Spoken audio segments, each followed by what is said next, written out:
that is a sexy man, I must say. And I think the panel here will concur. Philosophical Pickle is a sexy man. And I am Philosophical Pickle. Welcome to my stream, my podcast, whatever you want to call it, that I do at the end of each week. Usually I do a geekly wrap-up about all of the geekly news at the end of the week. But this week, I wanted to just focus on the MCU Phase 4 announcement. We're going to talk about everything MCU, the future, the past, Kevin Feige, what we think about it, and let me introduce you to the guys. We have JG on my left. What's up, JG? Kicking ass and taking names for a living, bro. Spreading knowledge while saying some blasphemous shit, as always. And you know what? I don't wear hockey pants. Let's go. All right, man. What makes you so much better than me? Sathwick. Hey. What is up, man? And explain why you are better than me as a person. Because I'm not gonna. I'm younger. Okay, yeah, you got it, man. Yep. Yeah. Go What's team. up, man? Yeah, I'm pretty good. What's going on, dude? Not much, man. Just living and killing. Paul, what is up, dude? HalogenHelix. What's up, man? Not much, man. Just having a good day and ready to talk all things MCU. All right. Next to him, GeekSpeak. What's up, my man? Hey, I'm GeekSpeak, and do you want to get nuts? Let's get nuts! Okay, he passed away. GeekSpeak is no longer with us, guys. I apologize. All right. Next to him is the Film Elitist. Film Elitist, you still there? Yeah, trigger warnings abound, guys. It's gonna be a hot one. Yeah, I'm triggered just to hear your voice. So let's say if you absolutely love the MCU and you can't take a shred of criticism of the MCU, you might want to leave. But if you love different views, different conversations, genuine conversations, different opinions, being objective, this is the place for you. So, guys, let me share this picture real quick about when was it, like 4 or 5 days ago they released the Phase 4 lineup for the MCU? 4 or 5 days ago? They released a trailer for Phase 4 of the MCU. Here we go. And basically, we're just going to break it down. We're going to talk about what we like, what we dislike, the direction they're going in. And so, literally right now, JG, you go first. The floor is open. First, everyone give what, like, your history with the MCU. Do you love it? Do you hate it? How do you feel about it? And what do you think about the direction they're going in? You can target any movie that you want. Go ahead, JG. Okay, well, as a kid, I enjoyed Marvel Comics, but then I got older, I got wiser, and I moved over to DC. And so, as far as the slate is concerned, yes, shots fired. As far as the slate is concerned, my bias says Shang-Chi would be the best out of all these that's on the screen right here. But in reality, as far as financial, I think Spider-Man No Way Home is probably going to make the most money, just based on Tobey Maguire being in it and Andrew Garfield, who knows what's going to happen. I still think he's going to be in the film. I'm really intrigued by the Eternals.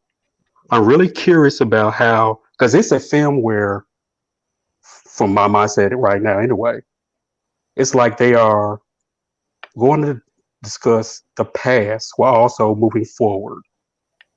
So I'm really intrigued about that. Other than that, this is a hot mess. Cesspool of nothing. And yes, it's DC bias, but still, it's just trash. Next. Okay. Sathwick, what do you think about the future of Marvel? Marvel, the MCU started with B-list characters, and now after Endgame, we legit have C and D list characters. So it's very hard for them to even do anything, with the exception of Spider-Man, who is like an A-tier character.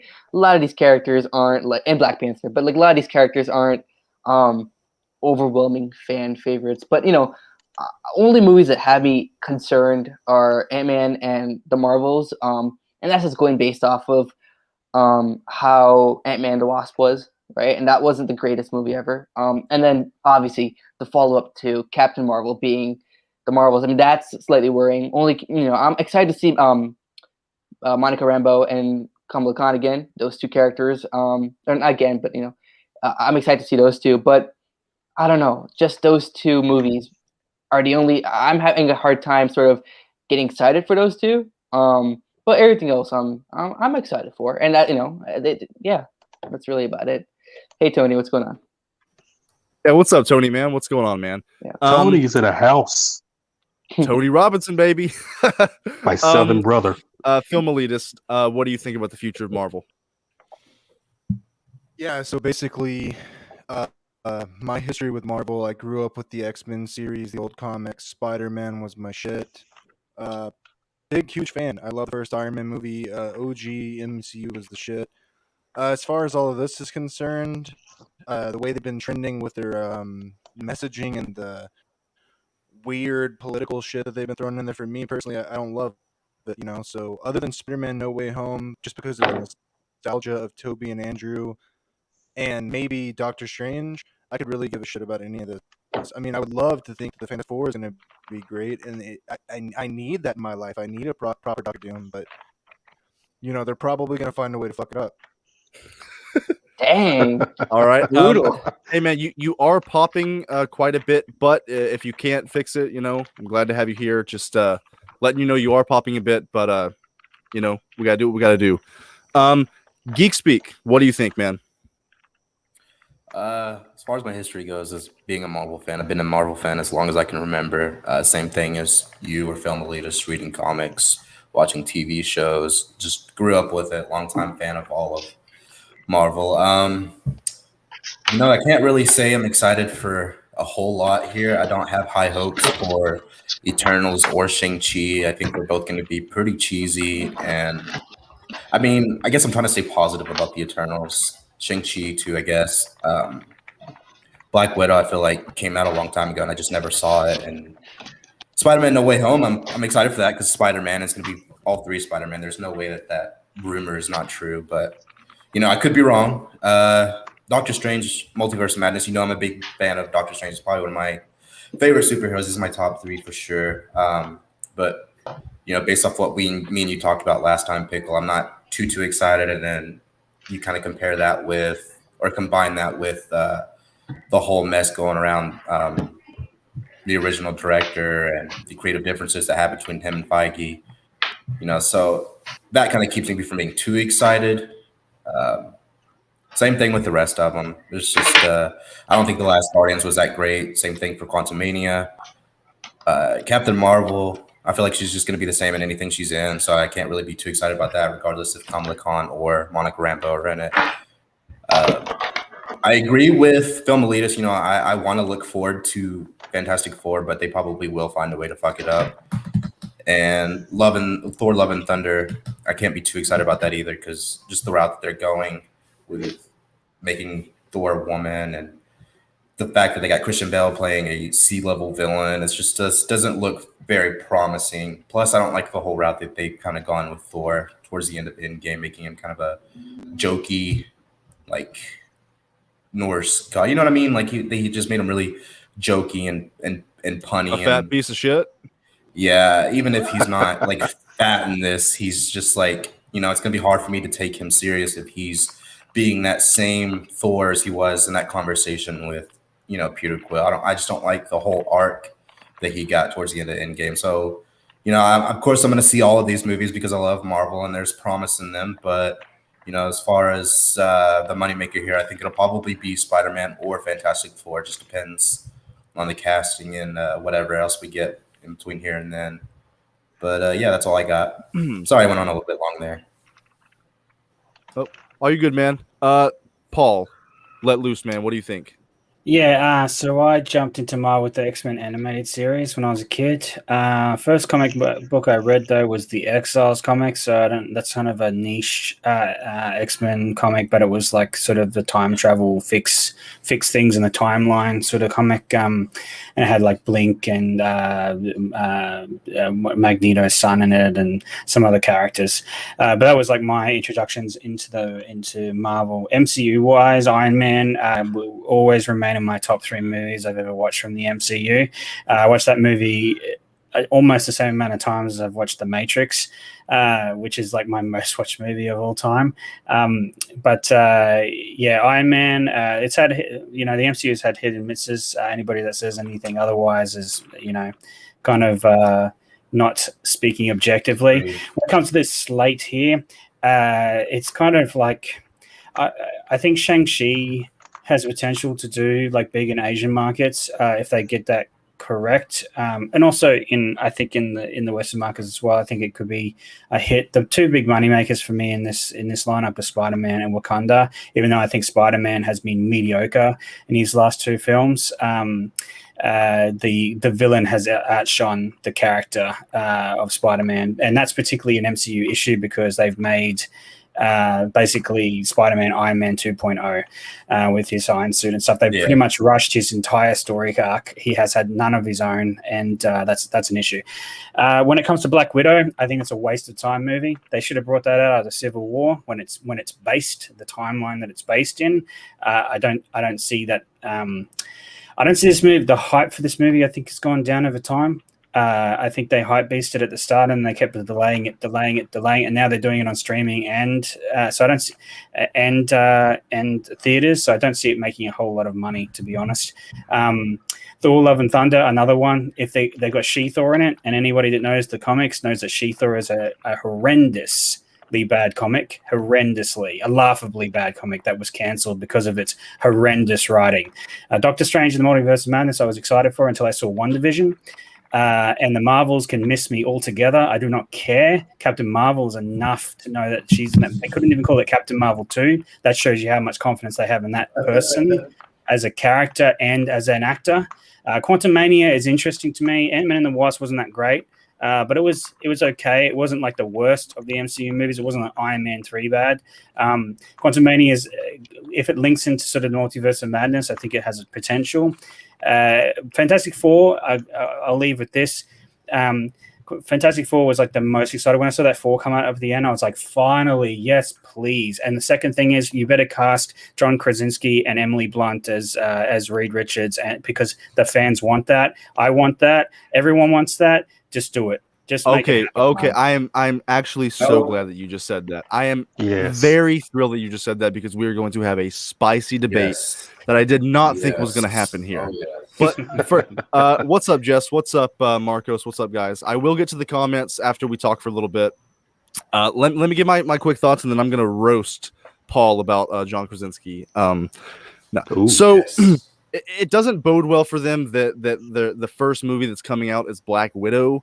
It's a character whose story has already been done. She's dead. She had her full character arc. Have a like Paul said, have a Black Widow movie 5 years ago.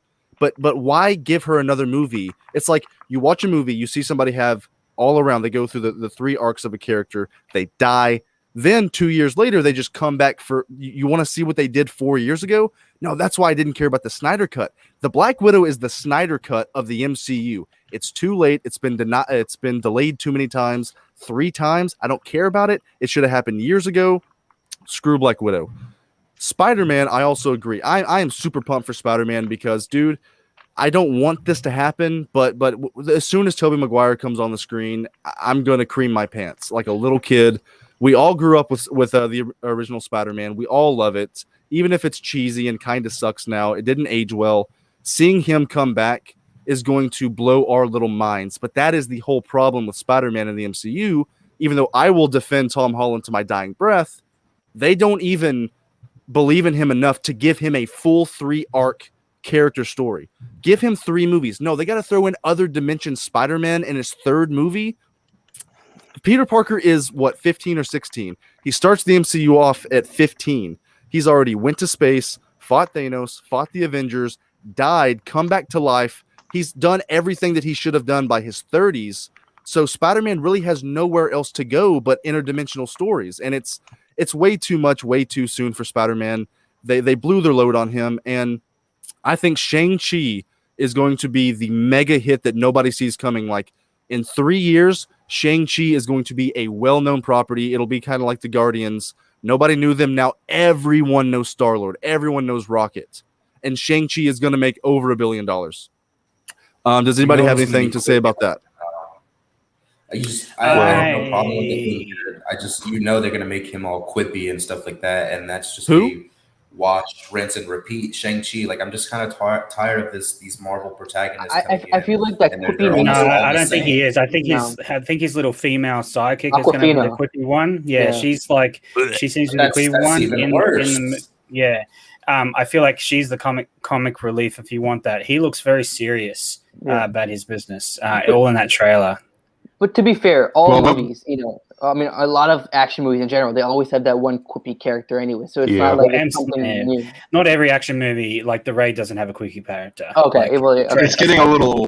The Raid is like its own thing. We're not even going to compare those two. But think about I see what you're saying. I'm going to compare that movie to every action movie ever seen. Speaking of movie ever made. We need Gareth Evans to direct one of these comic book movies. Give it to us. Continue, JG. Okay, so how do you want to deny us the thickness of Florence Pugh and whatever her name is that plays Black Widow, right? That's the only reason why I want to see Black Widow, just to see those two. Other than that, I can care less about Black Widow. It may be great, who knows? Right. But I can care less, right? JG, I don't judge women characters on their bodies. I judge them for the character they are, JG. And you are a sexist pig who needs to leave the stream right now. I'm not kidding. Damn right, I'm a sexist pig. I enjoy what I look at. I enjoy booties, and that's what I want to see. She looks like Black Widow from Iron Man 2. I'm on board, JG. Let me just say thank you. Paul sees a light. Thank God, one of us does. Black Widow from Winter Soldier. Now we're talking. I mean. Oh, they see. Now you see where I'm going, right?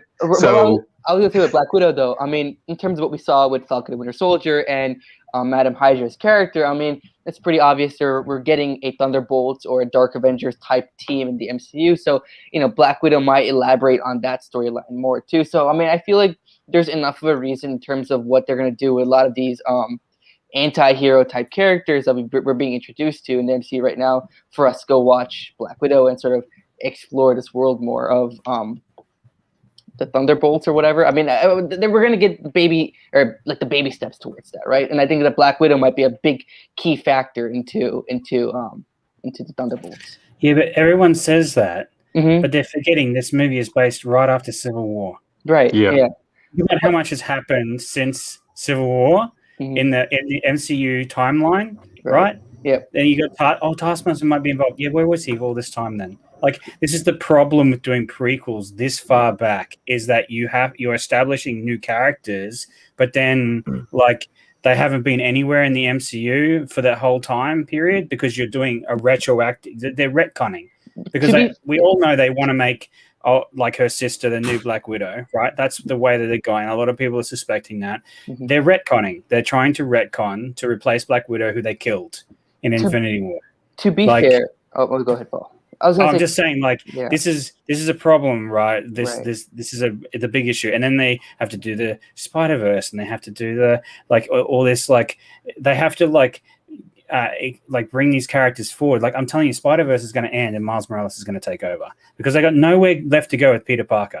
Nothing. There's nothing left. I think going back to I disagree. I disagree with Spider-Man. I feel like there's a lot they can do with that character still. I mean, you can do a lot of Sinister Six stuff that they're going to probably build up here. You can do Venom and Carnage. I mean, you can do if you want to go 90s, you can do Clone Saga if you really wanted to. I feel like there's so much Spider-Man story that you can do so far. Yeah, but he just beats them all. Just activate auto kill mode in his Iron Man suit. I mean, let me get in on this. Spider-Man is my all-time favorite superhero. I love Spider-Man. He was my number one attraction when it comes to, the Marvel universe or the Marvel comics, anything at all. Spider-Man as a teenager has always been a big thing. But the thing about his story is it doesn't end just because he graduates. Like you get even more deeper, greater storytelling as he gets into college, as he gets a job, as he's growing up and he's becoming a man, and he's still being Spider-Man. So there's still a lot of stories I think to tell. I definitely agree with that. Like there's a lot of more stories that you can tell, and I think Tom Holland's going to be on board for quite a while. Anyways, so. Do you really think that they're interested in that? Do you really think that that's where their priorities are? Yeah. I mean, that's one of their biggest moneymakers. So of course, from the very beginning, Tom Holland Spider-Man was supposed to be. No. Spider-Man is going to be the biggest moneymaker. Do you forget what Feige said? Do you forget what Kevin Feige said? They are. This is why I got off the MCU train at Endgame. This is exactly why, because they're going the woke route. Everyone knows it. Everyone can see it. When he said the future is female, everyone knew exactly what was going to happen right now. And that's why I say the Spider-Verse is going to go straight to Miles. Not that Miles Morales is a bad character, but they literally have shit all over Peter Parker's story with this whole MCU like arc where he has literally just become Iron Man 2, right? What's the point of Ironheart? There's no need. He has an Iron Man suit. He like in Far From Home, they fly a jet out and he just makes a Spider-Man suit in 5 minutes in the back of the jet. Like this is not Spider-Man. Like this is Iron Man. I agree. Literally, what They've gotten away from it a little bit. I was going to say, it's more. It's. Sorry. I was just going to say, I think there's two different things, right? So it's Marvel trying to be, because we've gotten as traditional of a Spider-Man story as possible with the Sam Raimi movies, and you can't do better than that. So only Marvel could do was do something different, right? And if they did anything else, or if they did a traditional Spider-Man story within the MCU, it'd be very similar to what we got with Sam Raimi's story. So they had to do something very different, right? But if you look at Tom's character as Spider-Man, I think he does a pretty good job as Peter Parker, and I feel like by saying you know it's not like Spider-Man to go build a suit or whatever, you're not giving the guy enough credit for what he's actually doing, right? I mean, I think that what did he do? Well, him acting. He went to a laboratory on a chip. Well, yeah. I mean, what did he do? What has he accomplished himself? He invented he defeated Mysterio by himself. I mean, he invented his own webs. He invented his own web. He invented his own web. That's goggles, it. No, he not defeated. He didn't defeat him by himself. He defeated him with Stark. He had the help of the Skrulls. So, I mean, like that's like saying, I don't know, Captain America defeated Red Skull with Stark Tech because of the shield. Like that's not Stark Tech. That's vibranium. It's Wakanda Tech. Stark did make it. My father made that shield. What I'm saying is that he hasn't really accomplished anything by himself. Actually, technically, he beat Vulture in his homemade suit. So I'm with Stathwick. Right? Yeah, they had. They had to do that. Mind if I jump in here for a second? And he was in his homemade suit. Let's let Filmalidis get in here. Filmalidis. One thing I 100% agree with is that the best parts of Peter Parker and what Spider-Man are, the reason that character connects with people, just like Batman does, there's a reason those are the two most famous characters in comics. They're the most human characters in comics. Spider-Man, when he's multiverse hopping, and Tony Stark is his dad, and he's Iron Man Jr., and the Skrulls are bailing him out, and there's nothing human about him, he ceases to become interesting at that point. And they don't care about facts. They don't care about the Green Goblin arc or losing loved ones or the trauma in Peter's life, which is the essence of what makes him a character. They only care about cracking jokes, making them look cool, popping them up in a few movies. Everything now that they're doing is the opposite of the formula for the original MCU, which was character-based, organic world building. Now it's world building and characters are secondary. That's what's wrong with the MCU right now. And they're throwing in crazy politics on top of it. Isn't the trauma of dying and coming back and the losing of Tony Stark enough for Spider? Like, I mean, we've seen him go through trauma in Far From Home, though. Even though it's not the trauma that we want. I mean, that's so wrong to say, but I mean, we've seen him. But it's not organic to him. It's him disappearing. Not the consequence of him being Spider-Man. Everything bad that happens to him happens to him because he's making a hero. He's touching exactly on the point. We don't even have a proper Spider-Man. Spider-Man hasn't gone through with great power comes great responsibility in the MCU. He hasn't gone through the Uncle Ben death. Like we have nothing that makes him Spider-Man. You know what makes him Spider-Man? Iron Man picked him out and said, "Hey, you swing around. That's cool. Let me give you a suit." I think let me defend you here. Okay. I think that the whole I don't like the fact that he was given a suit by Tony Stark, but I don't think that defines him completely because the whole story was he is a kid.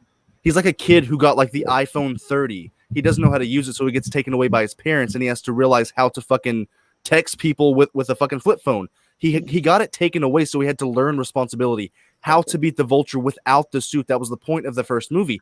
Now, I think they lost a lot of that in the second movie, but the fact that he beats the Vulture with a homemade suit, Tony doesn't want him to do what he's doing. He earns it. He fucking beats the Shocker. He makes his own web. He's going through relationship problems, things that we actually relate to as teenagers. Have we forgotten what it's like to be a teenager? What's his reason for being Spider-Man? He says it in Civil War. Okay, so they tried to allude to Uncle Ben, like he was like, when you can do the things I can do, but you don't, and people get hurt. They alluded to Uncle Ben, but then didn't have the balls to actually go there. They wanted to make Tony Uncle Ben, which I don't like. Don't tell me that it's real if you're not going to have the balls. The moment when the moment that he has the whole point. Let me say this: the whole point of Homecoming was that he needed Tony's suit.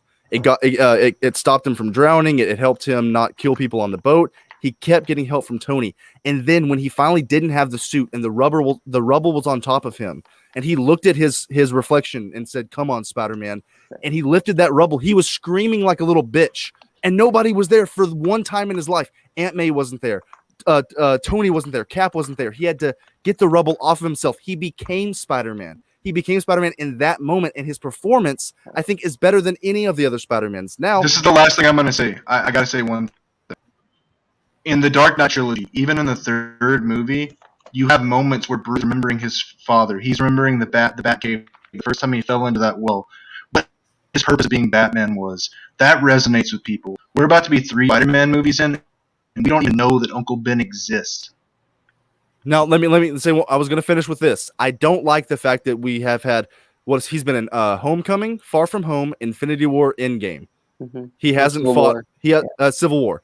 Right. He hasn't fought one single Spider-Man villain that is intrinsic to him that he caused. Because in the comics, they're going after him. Every single villain he's fought is pissed off at Iron Man. He keeps fighting Iron Man villains. Yeah. I want to see a personal story like the Green Goblin or something, Kraven, where they're hunting him. I don't like the fact that it's just, I'm mad at Tony Stark, little Peter gets in the way. And then I'm mad at Tony Stark, Peter gets in the way. I need a Spider-Man villain. And now we're not even going to get that because it's going to be fucking Willem Dafoe's Green Goblin. He's mad at Tobey Maguire's Spider-Man, and fucking Tom Holland's going to get in the way. So I don't like the direction they're going in. I will defend Homecoming, but I will not defend the direction they're going in with Spider-Man. But I am excited to see Tobey Maguire again.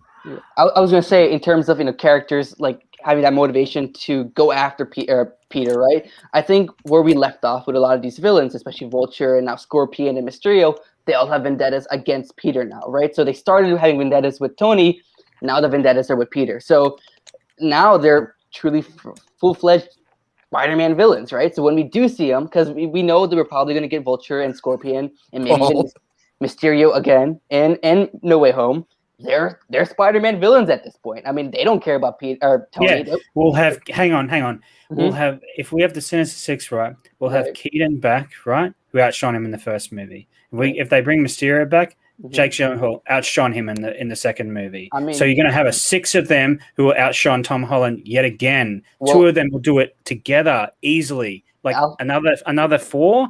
Like he just is out of his league. To be fair, with these movies, Alfred Molina, and Willem Dafoe and all of them, they're going to chew up the scenery, and they're going to destroy. Like Tobey Maguire probably will be the only guy that will hold his own on that stage with those guys. I think if you go back, you know what's even more important. Right, let's let Sathwick say his point real quick. I was going to say, if you go back to the Raimi trilogy too, the entire secondary cast and even the villains outshine Tobey Maguire too, though. I mean, honestly, I think that. No, I don't think so. I think Willem Dafoe in the first Spider-Man, I think they were equal, and I think Dafoe also in the second owns that movie. I can squash you like a bug right now. I don't know. He has that whole scene in the mirror where he's losing his mind or whatever. But I will say in Spider-Man 2, which is the best of this first Spider-Man trilogy, like by miles, the villain and him have the same sort of pathway in that movie. Like, who am I? Like, what have I become? All those things are like questions of both the villain and of Doc Ock and of Spider-Man in that film. Like, it's a great parallel storyline with those two, and I think that's how they hold their own in that movie. That now they oversaturated in number 3, but it has its own problems. But Sandman, if they just kept it to Sandman and Peter, and it would have been a similar sort of storyline. Right. This whole universe they're setting up, like, let's just see, Far From Home, we spent 90% of that movie on a school bus doing teenage, angsty sexual tension. He rode the bus twice. He rode the bus twice. And then Tony left him a weaponized satellite system for some reason. Never explained. I mean, that's like superhero tropes. Okay, I mean, let's No. That was bad writing, Southwick. That was bad writing. We will get back to this. Right. Film Elitist, you go, and then JG GeekSpeak, you guys jump in after him. Cool. Okay. All I wanted to say is that I know we probably spend too much time on Spider-Man here, and what I think is great is that we're touching on a broader point about the problem with the MCU in general, is that it's not about the characters anymore. They cared so much about Cap and Iron, even made it more interesting. But now that's all secondary. It's all about printing money for foreign markets, appeasing people. I hate to say this word. I hate this word, but it's like we're the woke company. We're the woke comic book movie company, and everything that Martin Scorsese was saying about it being a theme park ride is now coming true. I hate to criticize this stuff, but you can't defend it at a certain point. This is really dumb writing. It's really dumb executive decisions from the studios. And if you can't see it at this point, I mean, we can all agree to disagree, but you come a time where you're going to realize, Captain Marvel is nothing. She doesn't have any purpose. She doesn't have any character. Who? Well, I'm sorry, you broke up for a bit. Captain Marvel. He's talking about Captain Marvel. No, I agree with you, Filmers, and I will say even further, it's like when Kevin Feige explained why they didn't want to put Doctor Strange at the end of WandaVision. Paul, we will go there. This is proof of what you're saying, that they are caring more about diversity and the woke points and the virtue signaling than they are about the characters and driving character arcs forward. This is a very big problem, right? Especially in the MCU, given what it is. And they're sacrificing storylines and story. Like, imagine if Doctor Strange, dude, he's the freaking protector of that that thing, right? He's a Sorcerer Supreme, hey, Paul, and he doesn't turn up when there's a hex in the middle of nowhere on the planet. Paul, I want to save this. Let's let JG and GeekSpeak finish about Spider-Man, and then we are going to get if they race swapped him and they made him Denzel Washington. I guarantee it'd be at the end of WandaVision, because that's the virtue signal, and that's the Paul, we will get to this, Paul. JG GeekSpeak, we're going to get to this whole thing about where they're going, but first JG GeekSpeak, finish up the Spider-Man. We'll move to Fantastic Four and the wokeness. Okay, you guys went on so many different things. I forgot where we were. Okay, just what do you think about the direction of Spider-Man, and particularly because he is their number one hero? He's supposed to be the number one hero, but this Tom Holland going up against the gauntlet of these villains that's supposed to be coming up. Really, this Tom Holland? No, it's not going to work, right? And for me, the problem started after Age of Ultron, right? Where to me, after Age of Ultron, I threw every comic book knowledge I had. All these theories, I threw it all out the window, right? We see in WandaVision where we had all these theories, Mephisto's coming, all these guys are coming. And you see what Feige did. We don't want Doctor Strange in there because we don't want this old white guy controlling the woman teacher. It's all about, Paul's right, it's about diversity. It's about virtues. It's about, gender equality and all this stuff, right? And they are corrupting the true essence of these characters for what, a buck? For what, of money? For Hollywood the film industry is like it's like a fad, right? It's like, hey, if this industry is doing the diversity thing, we got to do it because we don't want to be one saying that we're not doing it, right? And that's what's going on, right? They are really fucking up what could be special. Well, yeah, we even if they make 3 or 4 great movies a year, like, we're never going to get that feeling, that true feeling of seeing the Avengers on screen for the first time. It wasn't forced. It wasn't rushed. It was a feeling that we had never seen before, a team-up movie like that, and it felt natural. The writing was good, and it was a true, Star Wars experience. The Avengers is the Star Wars for new generation. It was a feeling nobody had ever felt before seeing these people. Now it's like, okay, I've seen it so many times that why do I want to see look at the lineup? Black Widow, Spider-Man, Doctor Strange, maybe Shuri's Black Panther, Shang Chi. Why do I want to see these characters come together and meet? I don't see a point to where they're going to meet to actually save the universe, and it makes sense like the Avengers did. It's just not going to be the same ever again, and I'm going to miss that feeling. GeekSpeak. To not to touch too much on what everybody's already said about it on Spider-Man, I agree with a lot of the stuff that's been said here. Pretty much everybody here's already said a point that I agree with in some sort of essence. I think they need to break away from Iron Man completely when it comes to his ties to him. His villains definitely need to stop being Iron Man based, and I don't like that they basically had Tony replace Uncle Ben. I'm excited for Spider-Man because he's my favorite superhero, but I'm not going to sit here and say that it's going to be the best movie because of the points that you guys have already stated with the actors overacting him and just like the cramming of all these characters and storylines into just one movie. And this is only his third movie. You know, we're not getting the fleshed out Peter Parker that we love from the comics, you know, getting to see him struggle with all these things that made him feel so grounded. Yeah, Marvel, I think, is definitely only concerned with wokeness, like you guys have said. I love the MCU and how much effort they put into developing their characters. You know, when they were initially starting with Iron Man, Thor, Captain America, they just, you could tell that they put so much work into it.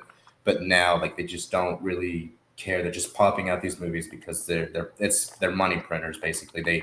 They're at that point where they know they can put something out, and a lot of people are already going to watch them because they have a big fan base. So they just kind of don't. You know, they don't care. I feel like that's where we're getting to, and it's just more about appealing to people and seeming like they're genuine, which is why they're coming out with these, you know, these woke movies that they're trying to do. It's terrible, honestly, because it's never going to be as good as it initially was, like you were saying, Pickle. It's not going to be, you know, great like when we first saw the Avengers, you know, teaming up together, when we get that full circle around them, the camera panned around them, that like we're never going to get a moment like that again, probably in the MCU, where we're just like excited to see them, you know, kick the ass. And that's really all I got to say about that subject.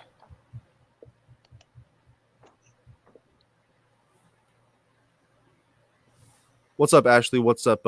Wait, what? Am I muted? What the hell? Oh, Chillmonger Ashley. What's up, guys?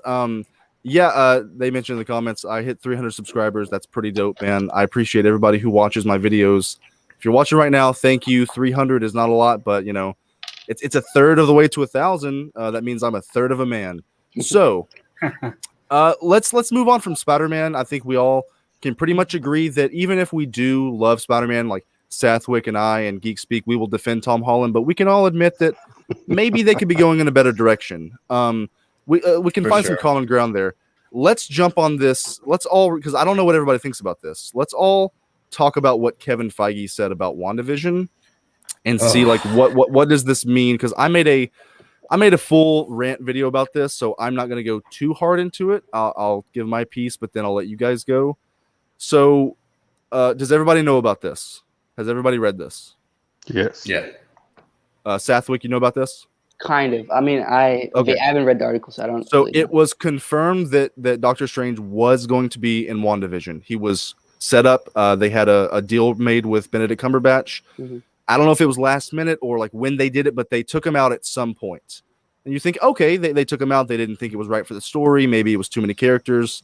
But no, this is what Kevin Feige said, why they took Doctor Strange out of WandaVision. Some people might say, oh, it would have been so cool to see Doctor Strange, but it would have taken away from Wanda, which is what we didn't want to do.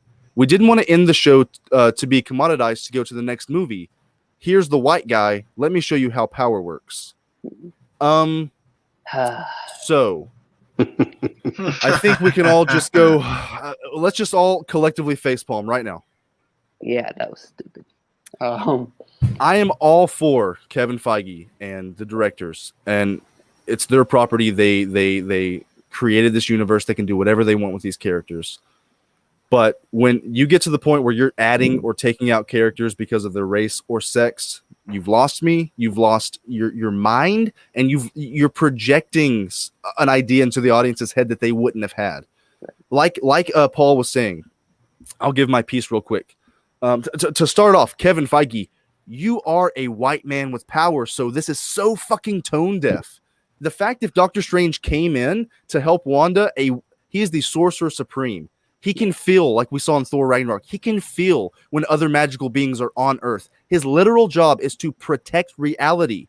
And the Hex is happening in New Jersey, a couple 100 miles from where he lives. And he had no idea it was happening now. Agatha was drawn to the Hex, but Doctor Strange wasn't. And then he says that we didn't want to take away from Wanda's story. So let's take the race thing out of it, which is fucking asinine and ridiculous, because nobody would have thought that. We would have thought, yeah, it's the Sorcerer Supreme. He would have come in and helped this lady who just found out she was a witch that day. That makes complete sense. Let's take the race out of it. He says that he didn't want to take away from Wanda's story. Well, guess what? Monica Rambeau took away from her story. Fucking Vision took away from her story. Half of the fucking name of the show is WandaVision. Half of the story is him. Jimmy Cho's fucking comedy took away. Darcy took away from it. Everything happening outside of the Hex took away from her story. The bullshit Ralph Boner took away from her story. So you can spend a whole episode showing Monica Rambeau's backstory, give a whole episode not focused on Wanda to set up this character for future movies. But if Doctor Strange comes in for 1 or 2 scenes, it's taken away from Wanda all of a sudden. It's because at the very end, right there, he showed his hand. And some people are like, well, it's not just about race. He showed his hand when he said that last sentence. And I love Kevin Feige as a producer. I think he's a nice man. But this is the most asinine, ridiculous thing he has ever fucking said. I'm done talking about it. You guys just rip into this. Say your piece. I was just going to say, like, as someone who actually did like WandaVision, I think that I know. Yeah. Anyway, I'm going to get all the hate for that one. It's okay. It's at the end of the day, like, there's no point in, like, debating with people about whether or not you like WandaVision or not, because it's like, it's subjective. Exactly. And it's, there's no rule that everyone has to like a certain all show. Art is subjective, guys. Exactly. So I was just going to say, like, I got yelled at. Basically, a bunch of people on stream attacked me one time when I said WandaVision was going to be its own self-contained little storyline, which it kind of ended up being that. It wasn't connected to everything like we thought it was going to be, right? So I thought that giving the shine just on Wanda a little bit was fine. And I think that, it makes sense for Doctor Strange to come in and help Wanda. But the reason for Doctor Strange not being in the show due to race is extremely stupid. Like, if you go back and look at Wanda's history, right? Doctor Strange has been there and he's helped Wanda. He delivered Wanda's kids. I mean, he played a role in Wanda's in the storyline that they're sort of adapting from, right? So for him to not even be there is ridiculous. I don't know what Feige's doing right here. This was kind of stupid. JG, you go next, buddy. All right. First, I want to say shout out to Southwick and Ashley because they touched on this a whole lot with the WandaVision thing. And I will admit, when you take away the fan theories, I actually did like WandaVision. I just have to admit that, right? So you're not alone, Southwick. Thank you. But I gave it a 6 out of 10, so I thought it was. I gave it a 8 out of 10. 8 out of 10 is what I gave it. I gave it an 8. 6 out of 10 was generous. 8 out of 10, man. Well, that's very generous. It wasn't everyone's cup of tea. It's really what it was, Yeah. An enjoyable, okay TV show. Continue. And we saw the fan theories about Mephisto's coming. Nightmare's coming. Doctor Strange is coming. Oh, well, it will really set up Doctor Strange and the Multiverse of Madness, right? You had the perfect opportunity to tie them in together, and you decide, oh, we don't want a white guy to come in and tell her how to use her powers. We can't have that. Dude, that's what he's supposed to do. Instead, you let Wanda somehow, with no real training, figure out, okay, this is how you use the powers. This is how you use these runes. How? You need Doctor Strange there to do that. And he dropped the ball with it. And, it's a shame because what Marvel MCU does well is connect these things together to make their universe connect. And they just dropped the ball. So I don't know what the hell they're going to do. Feige, as a DC fan, I did like what you were doing before. Now it's like, what the fuck, dude? Okay, so Paul and GeekSpeak, I'm going to let Filmelitis go next because I know he really wants to. He's chomping at the bit to get at this. Filmelitis, I know you want to unleash on this, man. Go at it. No holds barred. What do you think about this? And Kevin Feige, and I know you want to talk about it. Okay, I'll try to keep it if I can, but I kind of got a few here, so if I ramble a little bit. I really, this is the point where it turned for me when it comes to the MCU. It's the dumbest shit I've ever seen. I have a problem with this virtue signaling from this company that they directly contradict themselves with things like Milan, where they film where the Uyghur Muslims are getting slaughtered, the genocide that they're the Chinese Communist Party's culpable in, and then they thank them in the film credits. But Kevin Feige, the white man, wants to save on the white man. Because the white man mansplaining or seeing the woman, the damsel in distress, spare me, dude. I'm tired of the pussy thing bullshit. I really am. It's time to take a stand against this stuff. I honestly mean that. I'm not trying to get political or whatever. Your politics are. You either have common sense or you don't. At a certain point, this is dangerous. This radical feminism and the woke, whatever you want to call it, man. The critical race theory, whatever. They were all people supposed to work together. Okay, and I thought you were a movie company. The point of the company is to entertain people, to make music.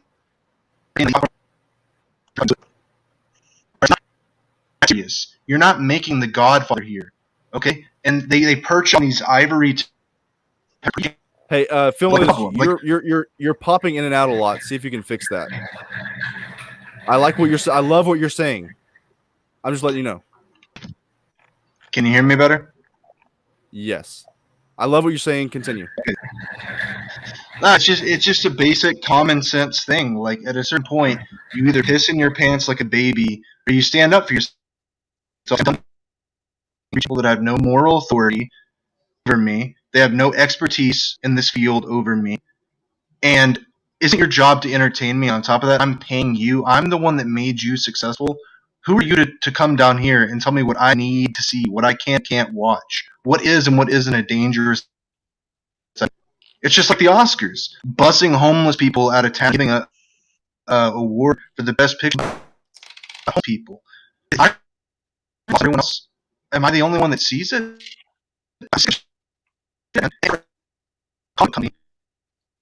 A movie studio to do this. It's just like it's virtue signaling. Yeah, that's exactly what it is. And irony of it is Mark Zuckerberg. He starts that company because a woman scorned him. He's an incel, right? And he's running the world now, right? So we have an incel police people's free. Black Lives Matter. And Marvel. Your mic is having like a heart attack. You're like going you're going in and out. I'm just letting you know. It's I'm only hearing like half of what you're saying. I'm doing my best at this point. I know. Continue. I gotta let you know. All right. I'm just saying, Face is run by an incel police speech. All works with Chinese superpowers that women and Muslims, and is run. Now, who are these people to preach to us about anything? I need you to decide what's diverse enough or woke enough for me. I need you to fucking entertain me. That's all I got, man. It's hypocritical bullshit. Hey, what's up, MSK? What's up, man? Yeah, GeekSpeak. You want to piggyback off of that? Oh yeah, definitely. I agree with pretty much everything the film elitist is saying. At what point do you say enough is enough? These guys are sitting here preaching like, there's somebody to take example from, but only the people who are smart enough and have common sense to see the, the bullshit like we do are going to be able to say, hey, that's fucking bullshit. But there are people out there that are very naive who don't pay attention to any of this stuff. So they're going to keep on, keeping on. They idolize him. They idolize a lot of these actors who preach these things, not to get too political either, but they all, preach these things, but then they don't follow them themselves. It's very contradictory. So, that it's just stupid at this point, and that's part of why the MCU is kind of going downhill. I think they're bringing too much politics and stuff, and they're trying to backpedal on the whole race thing and sex thing. Now they want to be appropriate for today's times. So it's not like they're actually genuine. They're just doing it to appear genuine. And again, people like us who are woke, I guess you'd say, see the bullshit, the facade as it is. The other people are just, again, naive. That's what I have to say about it. Now, but before you go, Paul, I think that politics, it's okay to have politics and political themes in your movie. I mean, Iron Man, Captain America, the Winter Soldier, okay. Multiple of these movies, but it is so obvious at how forced it is now. And I forgot to even mention that the fact, take away the white guy thing. Let's just act like he never said the white guy thing. Let's just say he just said that he didn't want to take away from Wanda.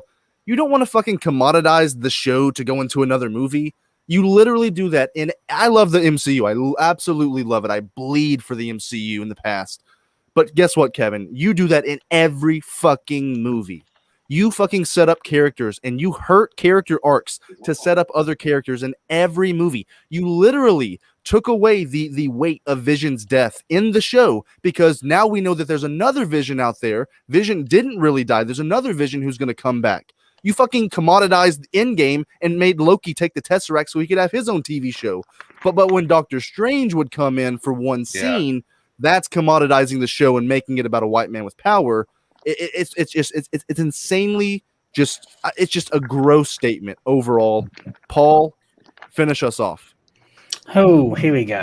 I was good. It's okay to have politics. I wasn't saying it's not okay. It's the reason why they have it now is to be appropriate. It's okay to have politics like we did in Iron Man 1 or maybe even Civil War. It's just the fact that they're forcing it so hard on us now. So go ahead, Paul. I'm sorry about that. I just had to say that. All right. So this is the problem with general Hollywood, and this is generally a problem with Hollywood. They are now inserting real world politics into their movies and shows without the thought of maybe they can do things outside of that scope. I'm not even talking about race or gender, but the fact is, it wasn't really about race with him. It was the fact that it was a straight white male. This is taking away from a straight white female. This is literally what he was saying. And if you read between the lines, this is what they do. So. The problem is not so much like that he didn't want Doctor Strange. It's that it didn't make sense because they wanted to be woke. So in order to be woke, they didn't have a character who's a Sorcerer Supreme, right? Like be treated like on the world scale, thinking, oh man, there's a hex out there. I need to go have a look at what's going on there. Like they decided to ignore that character altogether, even though he's the protector of that particular realm. He's the protector of that dimension, essentially. So this is a sacrifice. It echoes exactly what everyone has said here, where they sacrifice character arcs in order to expand on a virtue signal. This is why I got off at Endgame, because they literally had a thing in Endgame where they were like, she's not alone, and have all the females on the field of battle somehow near each other all of a sudden, and then Captain Marvel just flies off alone. So she was alone. Like it's just so stupid. Like so obvious what they're doing, and like I have no problem with diversity, but this is the problem, with like you need to expand characters that actually are from those descents.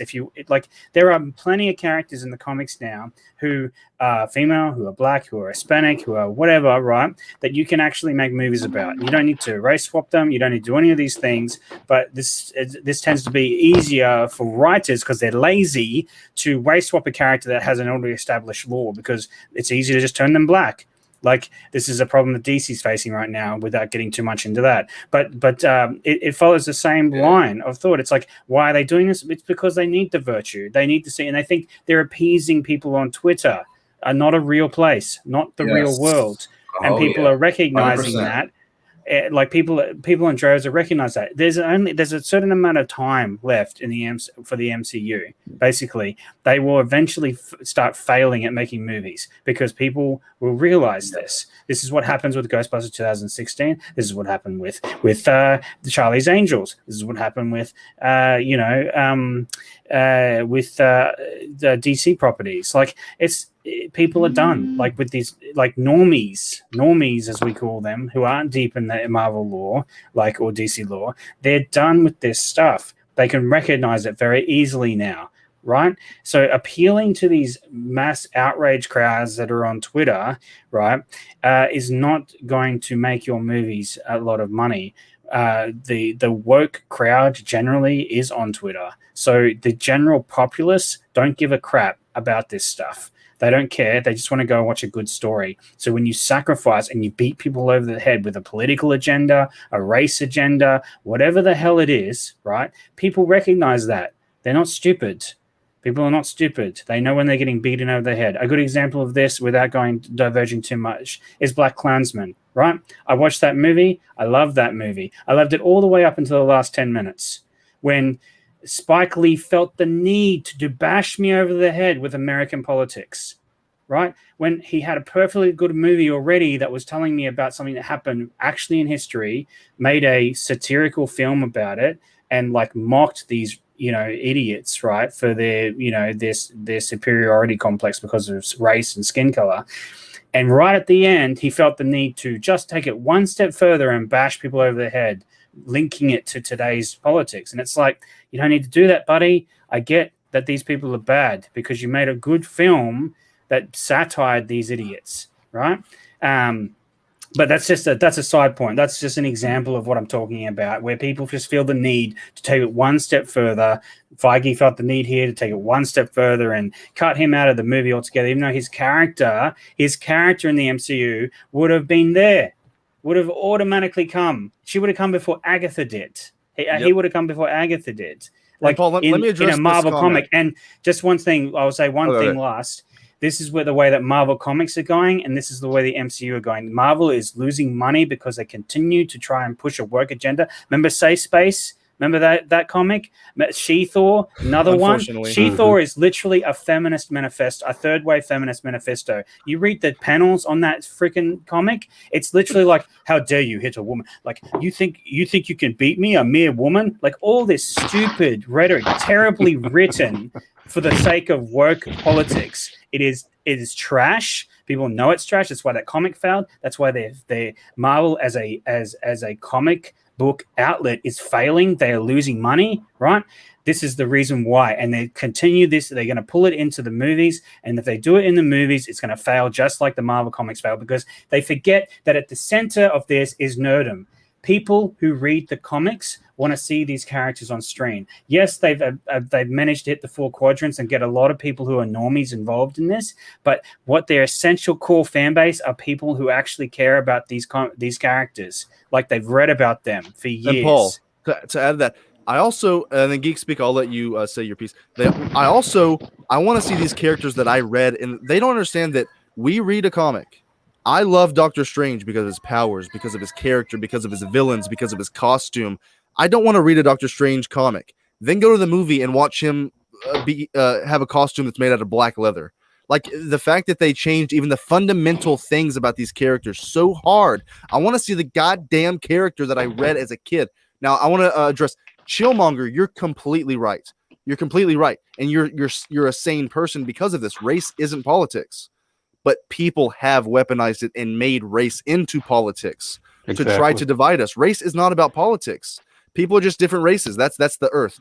But they've made it political. So when Sam Wilson is preaching to us in Falcon and the Winter Soldier, that he's preaching his political messages of what the writers really think to me. And I'm not offended. I don't really care. But when you preach to me that I'm not good enough because I'm white, or he's not good enough. I don't care if he's Asian, black, white, whatever. If you remove any character because of their race or their sex, that is racist and sexist. Period. GeekSpeak, what do you got? That is true racism. Removing a character because of the race. GeekSpeak. No, okay, I think race swapping is the same thing. Race swapping is the same thing. And it's lazy. It's completely lazy. Yeah, I agree. I don't give it. No, I'm going to real talk. Kind of like it's facts. When you race swap a character, you are changing that person's race for the sake of politics. That's what it's about. That's where it becomes political, because you're doing it to get the virtue signal points in politics. Like, you're trying to get people on board. You race swap characters, and it's ridiculous. Sometimes people sometimes people do genuinely just like, I think he would be better as a black person. But in recent years, I agree with you. But no, it is in the recent years. It's the recent years that have been doing. I agree with you in the recent years. Yeah, they just do it for the sake of it. It's GeekSpeak. We got to let GeekSpeak go here. GeekSpeak, you go, and then Sathwick and JG and Elitist, you guys can give your last thoughts. Real quick, I do agree with Paul on the whole race swapping thing. I think it's lazy. It's not because this person could have been better. You can't tell me that Zendaya was the perfect and only choice for MJ. You can't tell me that a black Kal-El that Superman that DC is going to do is the best possible option for Superman. Like, these are lazy choices. Now, something else I wanted to piggyback off he said earlier was when he was talking about Twitter. Another thing I wanted to say is a problem about Hollywood is we're getting to the point where they're just listening to these people complain on Twitter too much, to where I honestly think we're going to get to a point where they start casting people based on, Twitter polls and stuff that these people are asking for on Twitter. And that's a problem because these people are sitting at home in mama's basement working whatever job. They aren't casting professionals. So, at what point did Hollywood lose touch to where we're going to be? I'm saying we're going to get to a point where we're also doing that. They're casting based off what people are asking for. And I just think that's stupid. We should backtrack and get back to, or not even backtrack. We just they got to stop listening to Twitter. I think Twitter is a terrible, terrible social media, and it needs to go. It's the root of a lot of problems, and that's all I have to say. Go ahead, Pickle. Sathwick and JG, you guys have been kind of very, very polite here. So you guys give your last thoughts on the whole, what Kevin Feige said, and then we'll move on to the rest, the other 8 movies or whatever. I think what Kevin Feige said was definitely out of pocket. But I mean, I think that at Marvel as a company, they've had a lot of issues with the representation type of thing with Captain Marvel. But I feel like if you go and look at sort of what they did with Falcon and Winter Soldier, I personally thought that they touched on the topic of racism in this country pretty well. Honestly, I think that it was, I think that they're sort of learning from their mistakes and they're sort of improving on that. I mean, that's why in my brain, I think that's why they got rid of the director of Captain Marvel and they got a new director, right? I mean, I feel like they're sort of trying to change their approach to how they're supposed to deal with these topics or whatever. Because I feel like at the very core, I mean, even Stan Lee always pushed this narrative. Your comics should sort of represent what's going on outside, right? I mean, if it wasn't for that, we wouldn't have had characters like Black Panther, right? So I think that it's very important that, even though this is entertainment, that our media should somehow reflect stuff that's going on within our country or within the world we're living in. I mean, it's a narrative that's been pushed ever since, like, I don't know, you can go back to Shakespearean times and see, like, those type of plays have that same sort of narrative too. It's just a matter of how it's done well. As a South Asian, I think that I want to see South Asian representation in the MCU, and we're getting that in Kamala Khan and Miss Marvel. So I don't want it to be I want it to be done well. I want it to be done genuinely. And I feel like, based off of everything I'm hearing from that show, I think that hopefully it's being done genuinely. I mean, in terms of storylines they might be pulling from and people who they're hiring and so on and so forth, I feel like they might be doing a good job. I think that the MCU is going to improve. I don't think that it's sure Kevin Feige did say something pretty terrible. I feel like in terms of the creatives behind the show who are writing the show, so on and so forth, I feel like they're doing a better job at the diversity angle. That was a lot, but all right. JG, what's your last thoughts on this? I'll give you one word: marketing. Right, the marketing people go out and they see what's trending, right? And if you notice, everything that's trending, the MCU is trying to implement in their shows and in their films, right? Diversity, right? You look at Captain Marvel with, this "I'm Just a Girl" theme song playing in the background while she's fighting people, right? You have terrible. And it's okay if you want to have a female lead hero doing her thing. You want to race swap. It's fine depending on who it is, but don't force it, right? Politics is fine if it fits within the universe or in the story that they're telling, right? And it's like they're trying to force so many trending issues going on in the world into the shows, into the films, and they are desecrating what's true with these heroes, right? You cannot tell me that you couldn't have the world, America, not the world, America. That's what they came into the shows. What's happening in America? You see, this is my big issue. This is a big thing with me. Like, I'm so sick of it. Like, I'm like, okay, cool. It's happening there. You got issues that need to be sorted out there. Yes. Okay. But do we need to have that preached across the world? Like, it's not the same in America. It's not this is an obvious thing, a logical point I'm going to make here, but these writers don't seem to understand this. We don't all live in America. It is not the same social issues that are happening in America that happen here, or in Southeast Asia, or like in Britain or in China. Like, very different things happen across the world, but they seem to write only for the American political, and race issues that are happening there, or they're perceived political and race issues that are happening there. This is a problem. Like when you're trying to touch the world, you're trying to get that 4 quadrants, whatever. When you do that, it turns people off. It turns Australians off. I know that. I can speak for Australians when I say this because we're tired of it. Like, Filmelitis, I know you want to jump in this. What's your? Can you guys hear me? Yes, I know you had some other thoughts. All right, do I sound better now? he just muted. Pickles. It's a bit muffled, Phil Elitist, but it sounds better than before. I look like an idiot just here rambling with the mute. You sound better. You sound a little worse, but no popping. So I would rather have that. Okay, cool. So basically, all I wanted to say, I wanted to address that comment from Chillmonger where he said no one at Marvel's running for office. Well, then why are you preaching to me about solutions to political problems? You're a goddamn movie studio. And guess what? You're part of the problem. You're worse than any of the 6 of us here. And I see 3 white guys. I see an Eastern Asian guy, like he said. I see a black guy. I see a Mexican guy.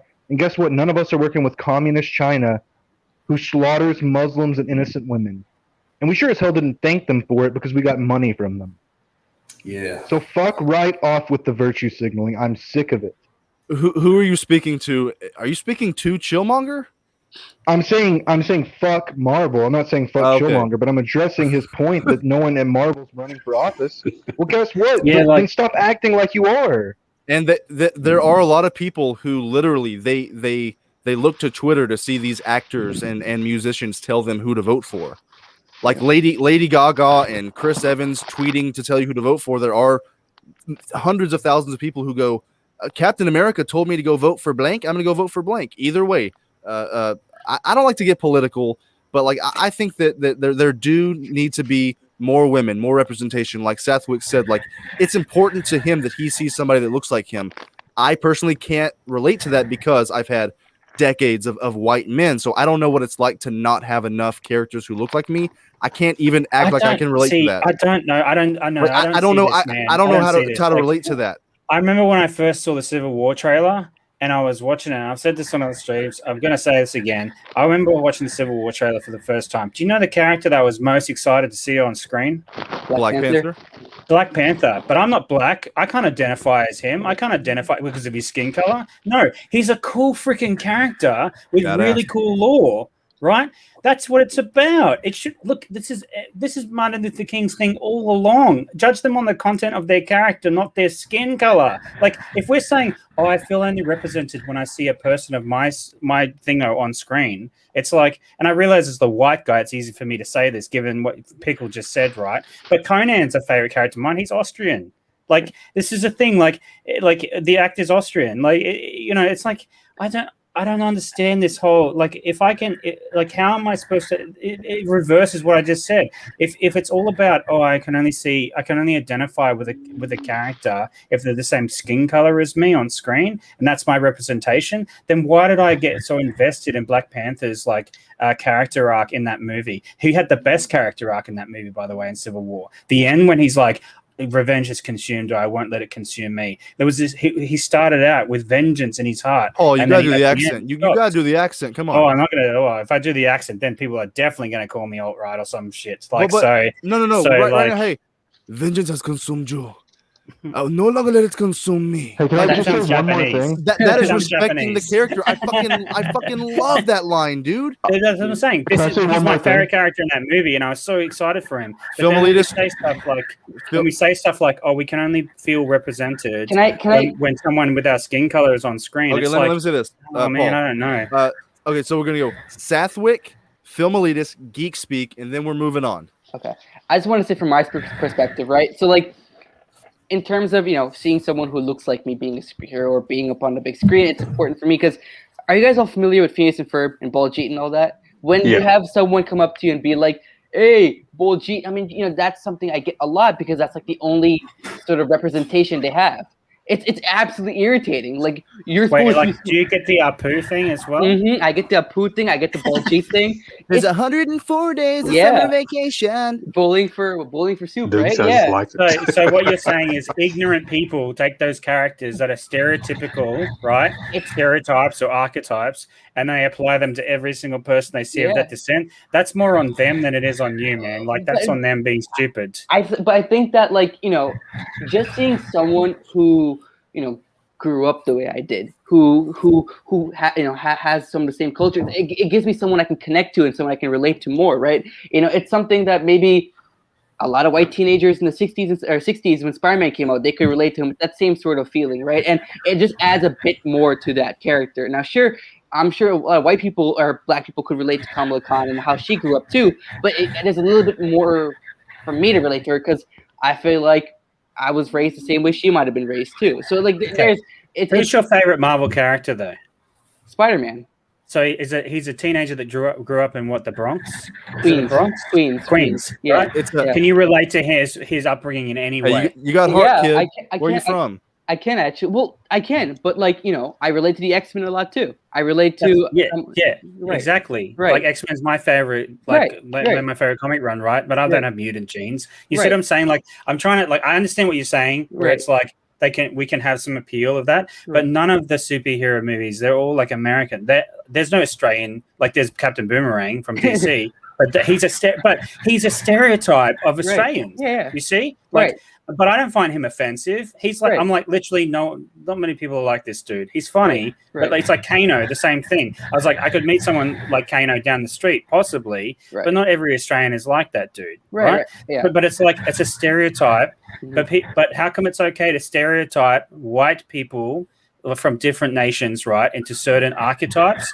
But when you do it with blacks or Indians or whoever, right, then it's a racist thing. I think it's less of a stereotype of the person of that color in terms of like Australians or whatever, Germans or whatever, and more of a stereotype of that country, right? Because you could do the same thing with a black person from that country, let's say black person from Australia, and still do an Australian stereotype, right? You take Crocodile Dundee, make him a black person, it's still Crocodile Dundee. You know what I mean? So I don't think it's less of a critique on the race and more of a critique on the culture. Culture. Yeah, I totally agree with you. So, Film elitist, what do you think?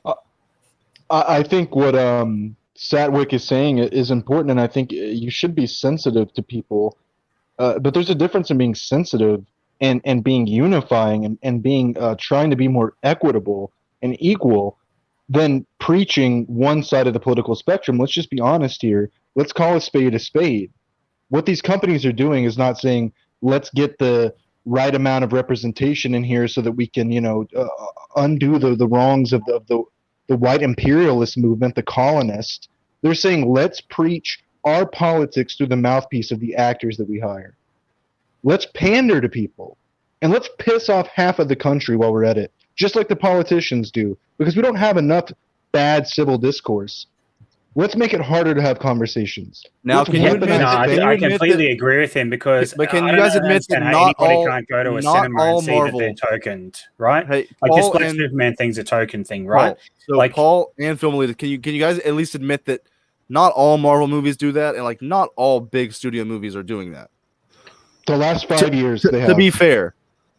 To be fair, I don't think every single movie. No, I don't think every single movie is doing that. I think that the Film Elitist was acting like. Oh yeah, okay. I want to be fair.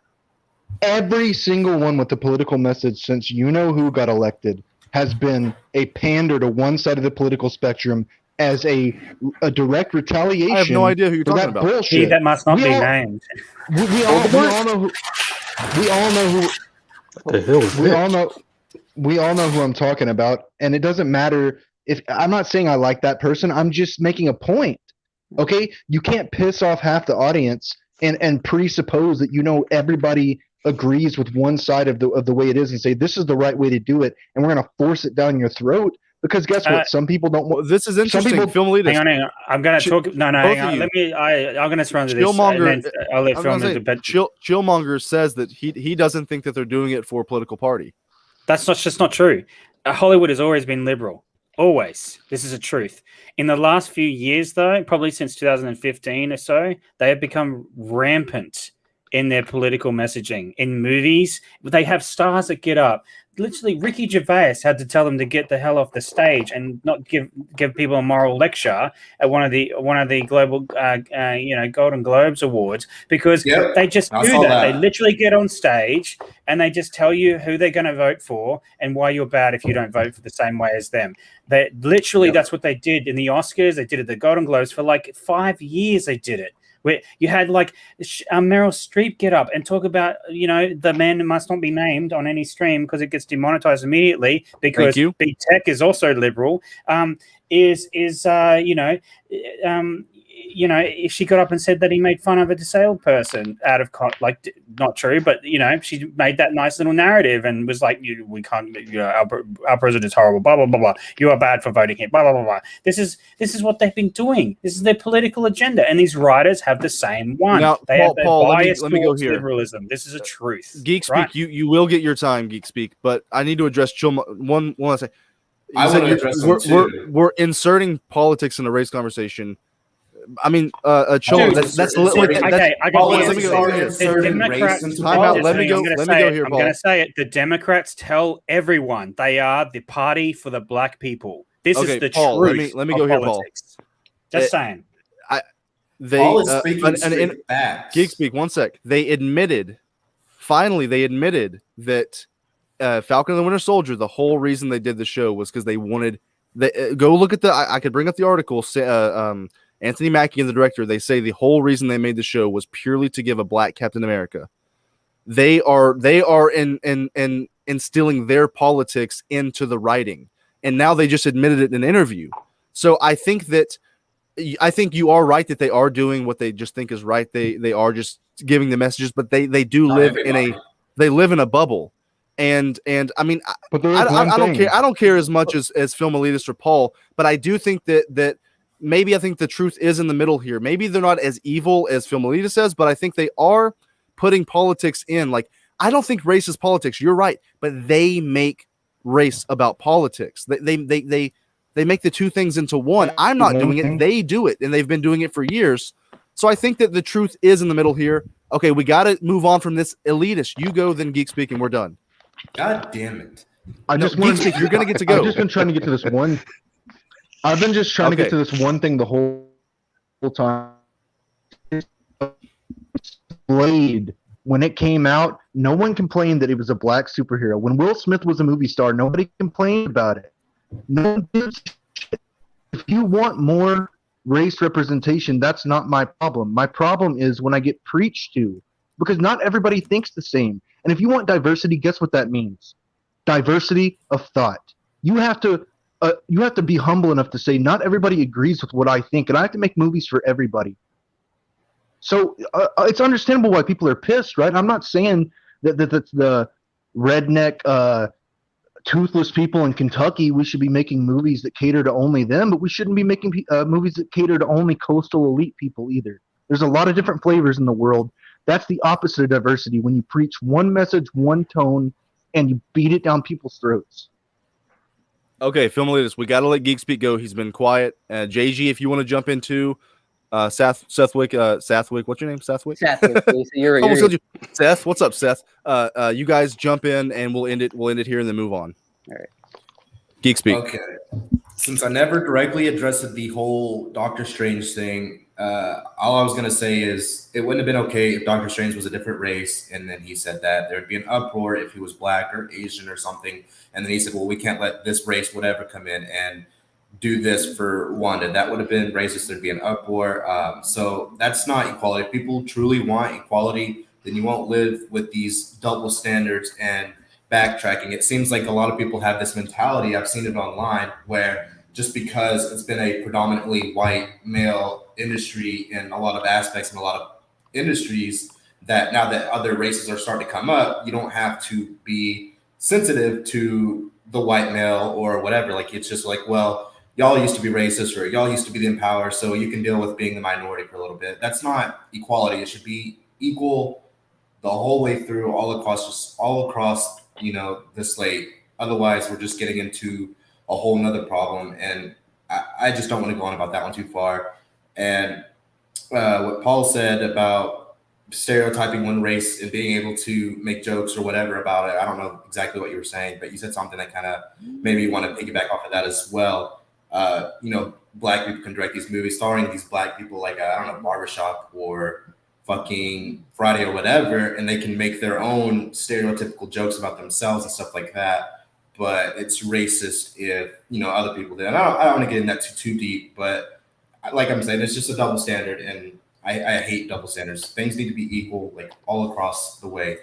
And the last thing I'm going to say is to Chillmonger about the whole race politics thing. Pickle already said it, but politics aren't about race, but they brought race into politics. That's their number one thing. When you go back and you watch all the election stuff, that's almost all they were talking about is what they could do for the black race, what they could do for the minorities, this. They've made it about race. Politics is not about race, but they brought race and all the problems concerning the world and race, and they brought it into politics, which is it's just a mouthful, like. I'm glad that we can at least agree on that. I think what Chillmonger was trying to say, though, was the fact that the show isn't trying to push a political narrative. It's trying to push a social narrative, right? So instead of saying this is a left-leaning show, this is a show that supports this social narrative or whatever. So I think that's what Chillmonger was trying to say earlier when he said. Oh, I completely agree, Seth. But yeah, let's see if we can find a common ground here. GeekSpeak, I'll let you finish. Hey, GeekSpeak, I'll let you finish your point. But can we admit that? Son of a bitch, I forgot. What'd you say, Southwick? Basically, the show isn't a left-leaning show. Yes, the show might be pushing a certain narrative, but it doesn't automatically mean that the show is in support of, I don't know, the Democratic Party or. Okay. I agree. Right. They are trying to push social justice, but they are pushing something in the show that has been politicized and weaponized for one side of a political party. Right. For the past 4 years. So they have made it and I mean, maybe that's not their fault, but it's the fact. And then when you hear just the interviews of the actors and you see them in real life and you look into the writers' backgrounds, they are very political people. And then they use something, social justice, which is something that has been weaponized for one political party as the main reason why Sam becomes Captain America. You can understand why someone might see that, okay, this is kind of a little too political. Maybe it's a little forced, but I think the truth is somewhere in the middle that they're not intrinsic with each other, but I don't know. I was going to say, if you look at the Captain America franchise as a whole, it's each sort of tackled a certain issue within this country. And in fact, you look at something like Winter Soldier, which dealt with trust within the country, right? If you look at something along the lines of Civil War, which when that movie came out, there was a huge debate between guns in America, if the government should sort of have control over how we take a look at our guns, or versus if we have the freedom over it, right? That was a legit debate that was happening in America at the time, and Civil War kind of handled that sort of thing in terms of if the government should control heroes versus if they should have the freedom to do whatever they want, right? Talking about the comic, or are you talking about the movie? The movie, right? So what I'm saying is they've tackled these sort of political narratives before, right? So it's not like this is anything new for the MCU. It's just the fact that I think that because we're dealing with race now, it's sort of like I feel like maybe alarm bells are ringing, and it's like, oh, they're going to go the woke route, right? And I don't want it to be like whenever we talk about race now in Hollywood or in movies or regardless, it automatically is like it's woke, right? And people completely bat an eye. They don't even look at how the story is being told, right? Because if I go back and I watch Falcon and Winter Soldier, I don't look back at it. I don't think it was forced down our throats. I thought that it was done pretty naturally, and it was done in a really well written way. I mean, so I don't know, maybe I'm in the minority here. But let's not. If we open up that can of worms, we're gonna go off because I fucking think that Falcon and Winter Soldier absolutely shit on Steve Rogers' legacy. Really? Not just because of the race thing, just because of the whole show just shit on Steve Rogers, my favorite character, and I'm triggered. Now, the film elitist, finish your final thought, and then GeekSpeak, you finish your final thought. JG, jump in. Be welcome to speak. I'm fucking done. I got no. If I'll get cut off, yeah. Go ahead, film elitist, and then JG. Film elitist, are you there? Film boy. Yeah, I'm here. I think the FBI tracked him down. Oh wow. Uh-oh, they just got him. Guys, they got Film Elitist because he was talking about the wrong shit. GeekSpeak, finish your thought then, buddy. I don't have any other thoughts. Fuck it. JG, any more thoughts on this, man? Just a few things. Yes, Hollywood is very liberal, but it's also very trendy. And social justice is the trending theme right now, especially in politics, right? And Paul's right, Democrats. One thing I've always said is Democrats don't care about our votes, they know they'll get it. Republicans don't care about our votes, they know they won't get it, right? And so this whole woke agenda, this whole gender equality agenda, this whole race thing, right? It's very suffocating at times. Even though as a black man in America, I've lived through a lot. Falcon Winter Soldier, what Sam was speaking, I've lived through it. But at the same time, it's like, you know what? I just want to get the superhero movies, right? I just want to get the superhero shows. I experienced this stuff so much in life that I want to escape. And these shows and these films are my escape away from all that. And when you keep getting these themes keep thrown back in your face everywhere you go, especially when you're watching television, it gets annoying. And it gets to the point where it's like, you know what? I'd rather watch Netflix. Fuck it. Yeah, I agree. So, okay. Anybody have any last thoughts on this issue? Because I mean, it's fascinating. I love to hear different opinions. That I genuinely like to hear opinions from guys who aren't white, who aren't men. I like to hear different opinions, and I like to see if we can find some common ground here. And I like what you guys are saying. Anybody else have anything to add on that before we move on to roasting John Krasinski? I have a final thought. All right, you go.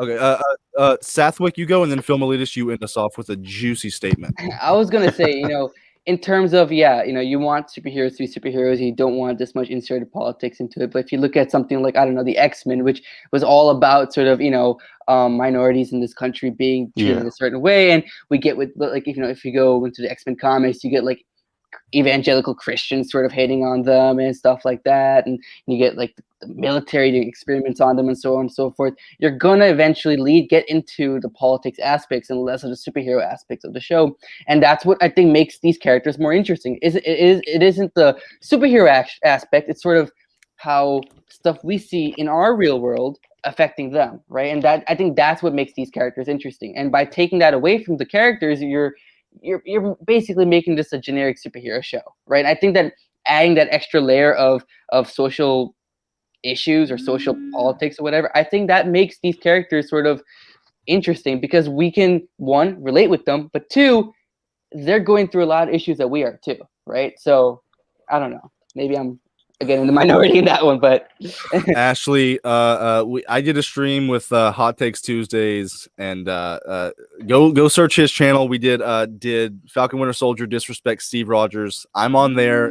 If I go, I will not stop because I think this show absolutely squatted down with its nasty, unshowered bunghole and shit on Steve Rogers' legacy, his shield, that uncomplicated shield. They put blood on it, and I didn't like it. Go watch that video, or I can't go there. Film Elitist, what's your last thought here, buddy? I would love to agree with what he was just saying. I really agree with what he was just saying to a point. I guess what I've been trying to say is that if you look at Iron Man 1 and you look at The Dark Knight and you look at the X-Men movies and you look at even Black Panther, right? A movie about a black character. I thought that those were movies that handled politics well. It's all about how you navigate it. Lately, since the election, it's been an overreaction from liberal Hollywood with overhanded messaging and shoving stuff down people's throats. And part of diversity is accepting that there is diversity in thought. It's part of what makes the world beautiful, is that people don't always agree on things, but we can all come together at the end of the day and say we have a shared commonality in the human race and what is good about society and what we're trying to build here. In spite of our differences, that's what makes us beautiful, is that we can find a way to transcend that. But this idea that like only one ideology gets to dominate, it's not something that half of the people or a little less than half of the people are okay with. They feel like you're preaching to them. And why would they want to watch your movies when they feel like you're attacking them? That's what I have a problem with. I'm not even saying I'm sympathetic to the right or anything like that. I'm pretty liberal. Okay, I always have been. But I don't understand how you can be that arrogant to sit there and overhandedly preach to people and say, oh, we're all about diversity, but we don't give a shit about what you think. We're only going to show one side of the story, one angle. There's no nuance. There's nothing uniting about it. Batman is a uniting character. What is uniting about Captain Marvel? Nothing. I mean, she's never been an interesting character anyway. Sathwick, I mean, you said something interesting. So, I mean, let's kind of move on here from that. Poor I mean, Sathwick, he's an MCU apologist. Sathwick, you said something interesting. Like, are you genuinely excited for Kamala Khan?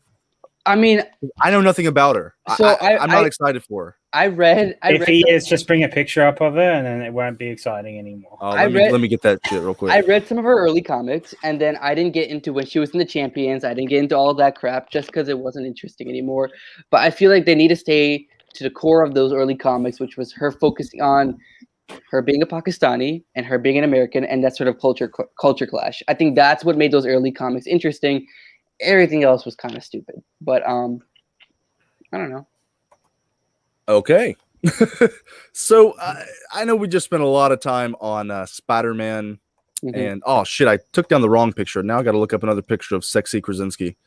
We spent a lot of time on Spider-Man and politics and race and you know, a bunch of dumb shit. But let's talk about some real shit here. Like, fuck race and politics and the black experience in America. That stuff can get out of here, man. I want to talk about how hot John Krasinski is, baby. The real topics. Let me share my screen real quick. So, I mean, this is a big announcement that they made. One of the biggest announcements they made in their last trailer, and then in this one is that the Fantastic Four is coming. Okay. So, are we all excited about the Fantastic Four, or do we think that Marvel is going to fuck it up? Like, just quick thoughts. What do we think about he hasn't confirmed on this, but yeah, no, I feel it depends on the director and the writer, but I think they'll do it right. Okay. JG, what do you think?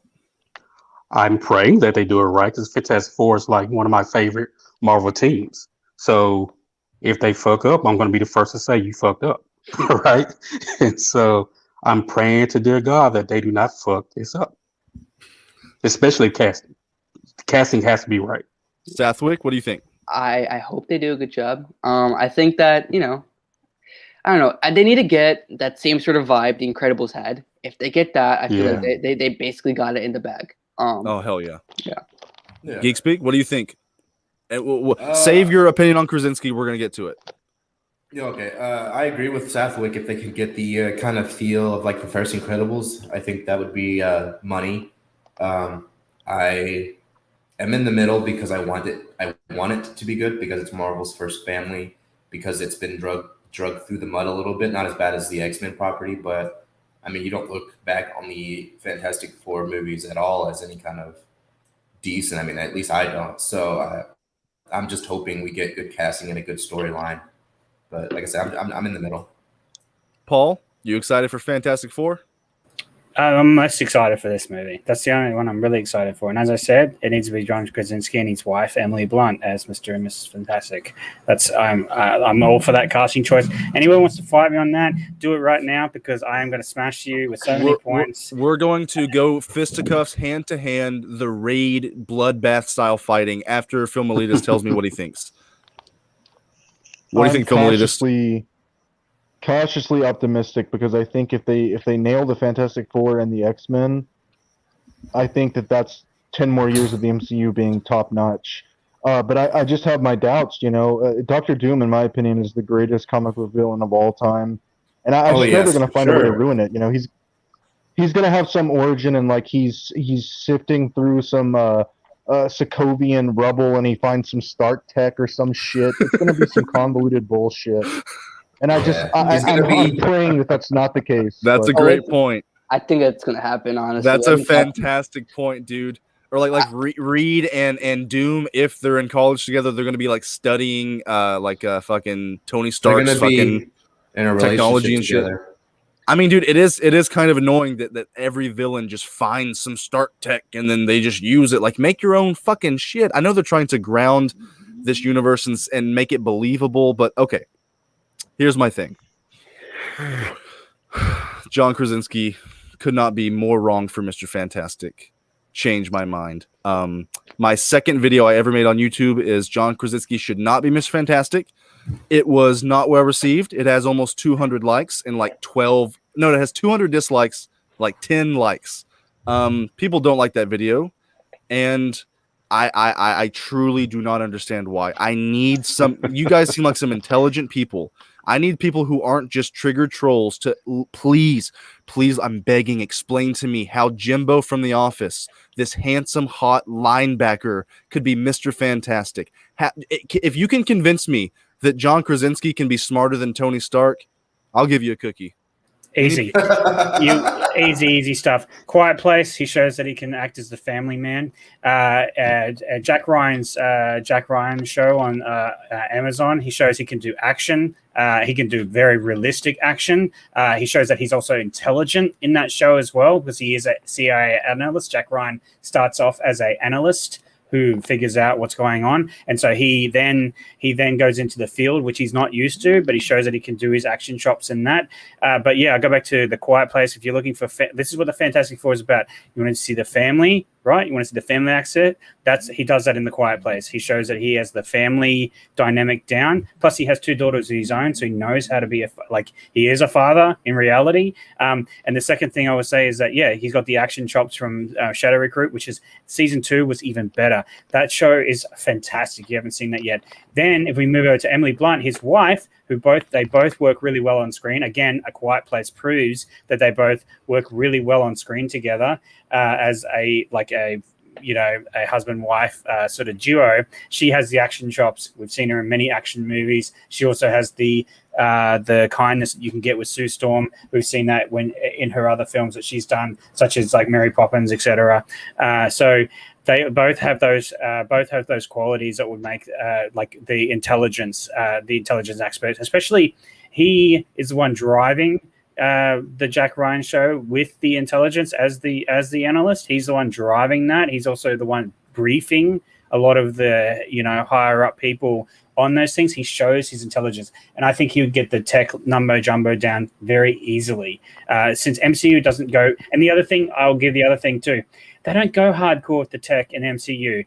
It's not Star Trek. They don't explain how things work. They literally just give a bunch of little tech mumbo jumbo. Look what they did in Endgame. They literally explain time travel by referencing other movies. The MCU doesn't care about technology. They don't care about being realistic. They care about people just getting a little bit of tech mumbo jumbo across the screen and looking like the guy's intelligent. And John Krasinski can do that easily.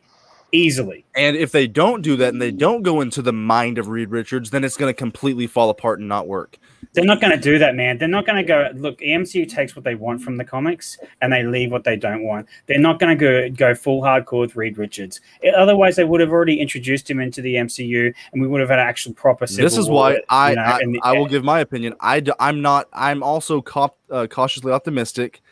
I mean, I'm worried they're going to get it wrong because, it's not even confirmed that they're going to get Krasinski. It's just what the fans want. There's never been a fan outcry this hard for a character.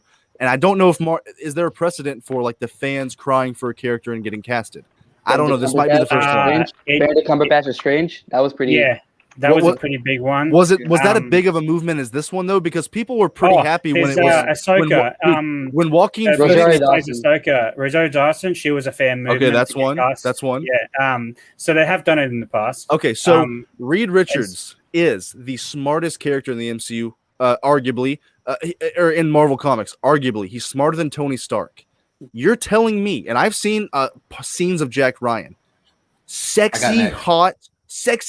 Fucking Reed Richards doesn't get the cover of magazine Men's Health for being a fucking hotso. Well, the first thing you see about John Krasinski is he's hot. He played a geek in The Office. No. He didn't play a geek who can create atomic space displacers and quantum prisons. Dude, he can't believably create you're these underestimating his acting ability. No, I am because go watch my video. Have you seen every movie. Yes, he doesn't speak for 75% of it. Yeah, he doesn't speak. But he emotes. The other side of it is, have you seen? I'm gonna emote a fart out of my ass. Jack Ryan? Have you seen Jack Ryan? Have you seen Jack Ryan? I've seen season 1 and 2. I haven't seen a full episode, but I've seen scenes of it. He's generic action guy. No, he's a generic action man. He is not. Well, you admitted you haven't seen it, so you can't say that. I have seen like dozens of scenes of him. It doesn't. They're not going to show when he's explaining like his analytical work. They're not going to show those scenes because they're like dry. Like they're going to show when he's like pumping exactly action. because he's not a good actor. There is CIA he's not smart. a good actor. There is CIA smart. Okay, debriefing people being. I can see why you got the downvotes on that video. Man. No, there's saying he's not a good actor is like. I'm gonna go off right now. I'm gonna go off and then I'll let everybody follow me here. And like the human centipede. There is smart on Earth, like a 260 IQ, a realistic fucking or 160, whatever, genius level IQ. Then there is Reed Richards. It's not just a smart guy who Krasinski can nail it. It is such a nuanced character that is so smart. He's disconnected from reality. He doesn't even understand how humor works sometimes because he's so smart and it gets in the way of his family. He's too much of a likable guy. Reed is not a likable guy in the comics for a lot of his runs. You're not going to create that character. He is so. They're not going to do that character. They're gonna have to change Reed and make him a worse character to fit. No, they're going to make that. Iron Man. They didn't change him. They didn't do Demon in the Bottle. They didn't do any of that story arc of him. They just made him a quacky wackadoo knocking on Thor with tech. That's what he was. But he is believable. The only character believable staying the mumbo jumbo is Captain America, and that's because they have to fit his where he came from and his mentality from the 50s or whatever, the 40s into today's reality. That's the only reason why he's believable. Everybody else is Blunt. Dude, they seriously demoted Bruce Banner's intelligence in those movies. He barely ever talked. When they created Ultron, they made it so easy for normies to understand, right? So you're telling me why this is going to suck? I'm telling you why the MCU sucks overall. Yes. So I'm saying, hang on. Yes, if they give us that garbage here, defend it to me, because you're saying this guy has to be super intelligent and do all this technobabble, right? But they haven't done it with any of the characters that come before them. Well, guess what? They've never tackled a character as smart as Reed. He's not Tony. He's not Bruce. They won't make him autistic, man. They're not going to do that. Then I'm going to be pissed if they don't do. They're going to have to dumb down the character to make Krasinski fit him. He's not going to be Sheldon. Let me go here. Let me say he's not good enough of an actor. I listed his filmography in my video. He's been in one movie, one film. Now let me go here. He's been in one film where he held the movie up and he didn't speak in it for 75% of it. I do think he can nail the family part. That's the only part. But in his 16 years of acting, he's never held up a movie or been the main character of a great movie. How is he going to be the main character of one of the main characters of the MCU for 10 years? They're going to want him to be around for 10 years. Quiet Place. I said, other than that one movie where he barely speaks that's in his it. Like first step into filmography. By the way, he directed that movie too and co-wrote. That dude dude. The guy is a beast. And that's not even. That's not even a good movie. You say he doesn't have filmography, right? That's his first movie out the gate, and it's a hit, a massive hit. Not acting, though. Making a second not one. Acting. He's not directing Fantastic Four. Have you watched The Office? I love The Office. I love Jimbo. You're saying that he doesn't act in that show? Dude, there are parts of the show where he cries on cue. Look, the camera panning over, and I don't want to see Mr. Fantastic go. Like, come on, give Mr. Fantastic giving the Jim face. Yeah, the first he's three too seasons, likable. Man. He's too hot and likable. It's like The Rock. I don't want The Rock being any superhero because he's too likable. They are not going to cast a Sheldon Cooper for Reed Richards. Okay, they want people to come to the cinema. They want girls, somebody else like jump straight on this. girls to come to the cinema. Somebody else jump on that. If you go back and watch I totally agree.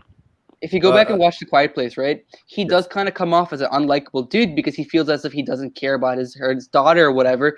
But at the end of the day, he's actually making the hearing aids for his daughter, right? So he can sort of play like that sort of unlikable dick type of character. Let's let him finish. It's a matter of, I think he could do that. I mean, like a stern, a jerk type of dude. I mean, he doesn't have to be that sort of Jim Halbert likable dude that we see him in The Office. I think it's just a matter of. But he will be.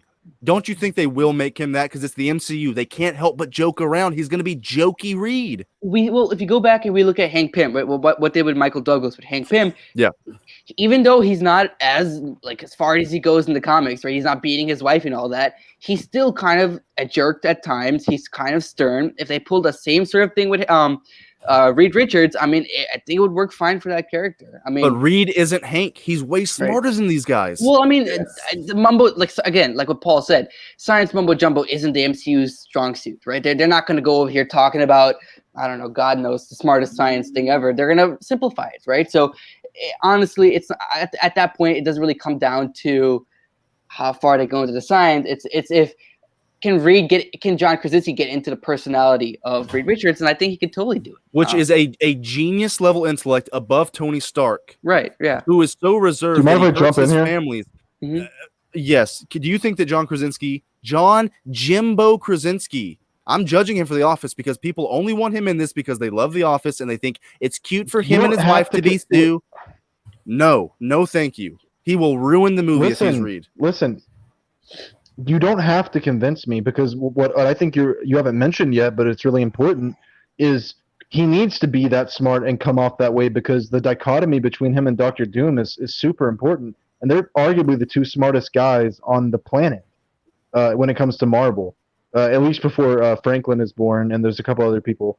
But Dr. Doom and Reed need to have that Magneto, Charles Xavier, massive intellect, philosophical stuff going on between them, because that's part of the undertone of the struggle between the Fantastic Four and Dr. Doom. I mean, you have literally a man that's like a genius version of Vladimir Putin versus like a genius version of Captain America. Like it's some of the most interesting and riveting stuff ever. And I kind of agree with you.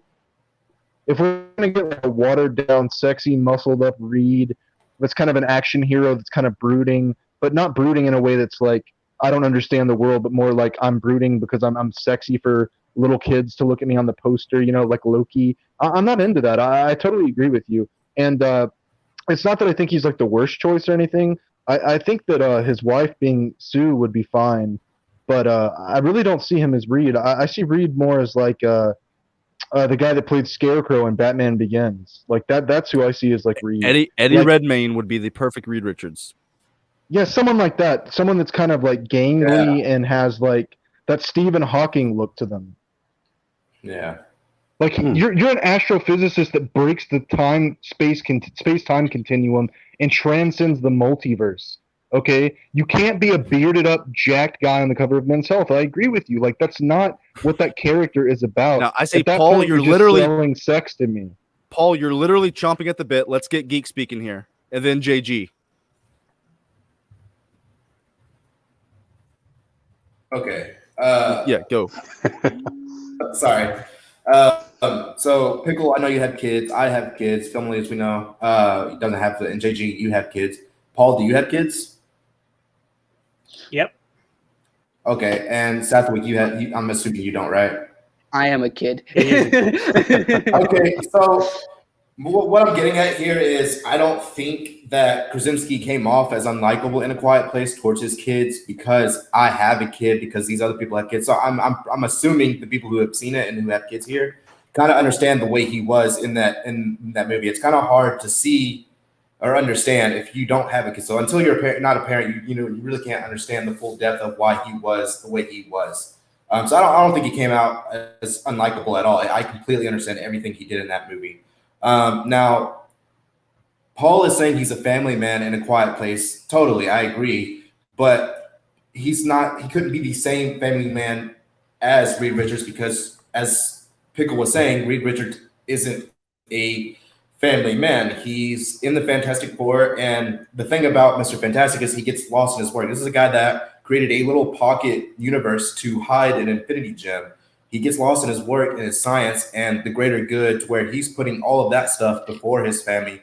So it's almost like the family man aspect doesn't even really matter. Whether he could play the family aspect or not, it doesn't even matter, because that's not really who Reed Richards is. He's too tall and he's too big, and yeah, he can do action, but and I just don't really think that those are the traits that we're actually asking for when it comes to Mr. Fantastic. Like everybody here is almost everybody here saying he's a smart guy. He does these smart things. I think he's a great actor. I think he's pretty good.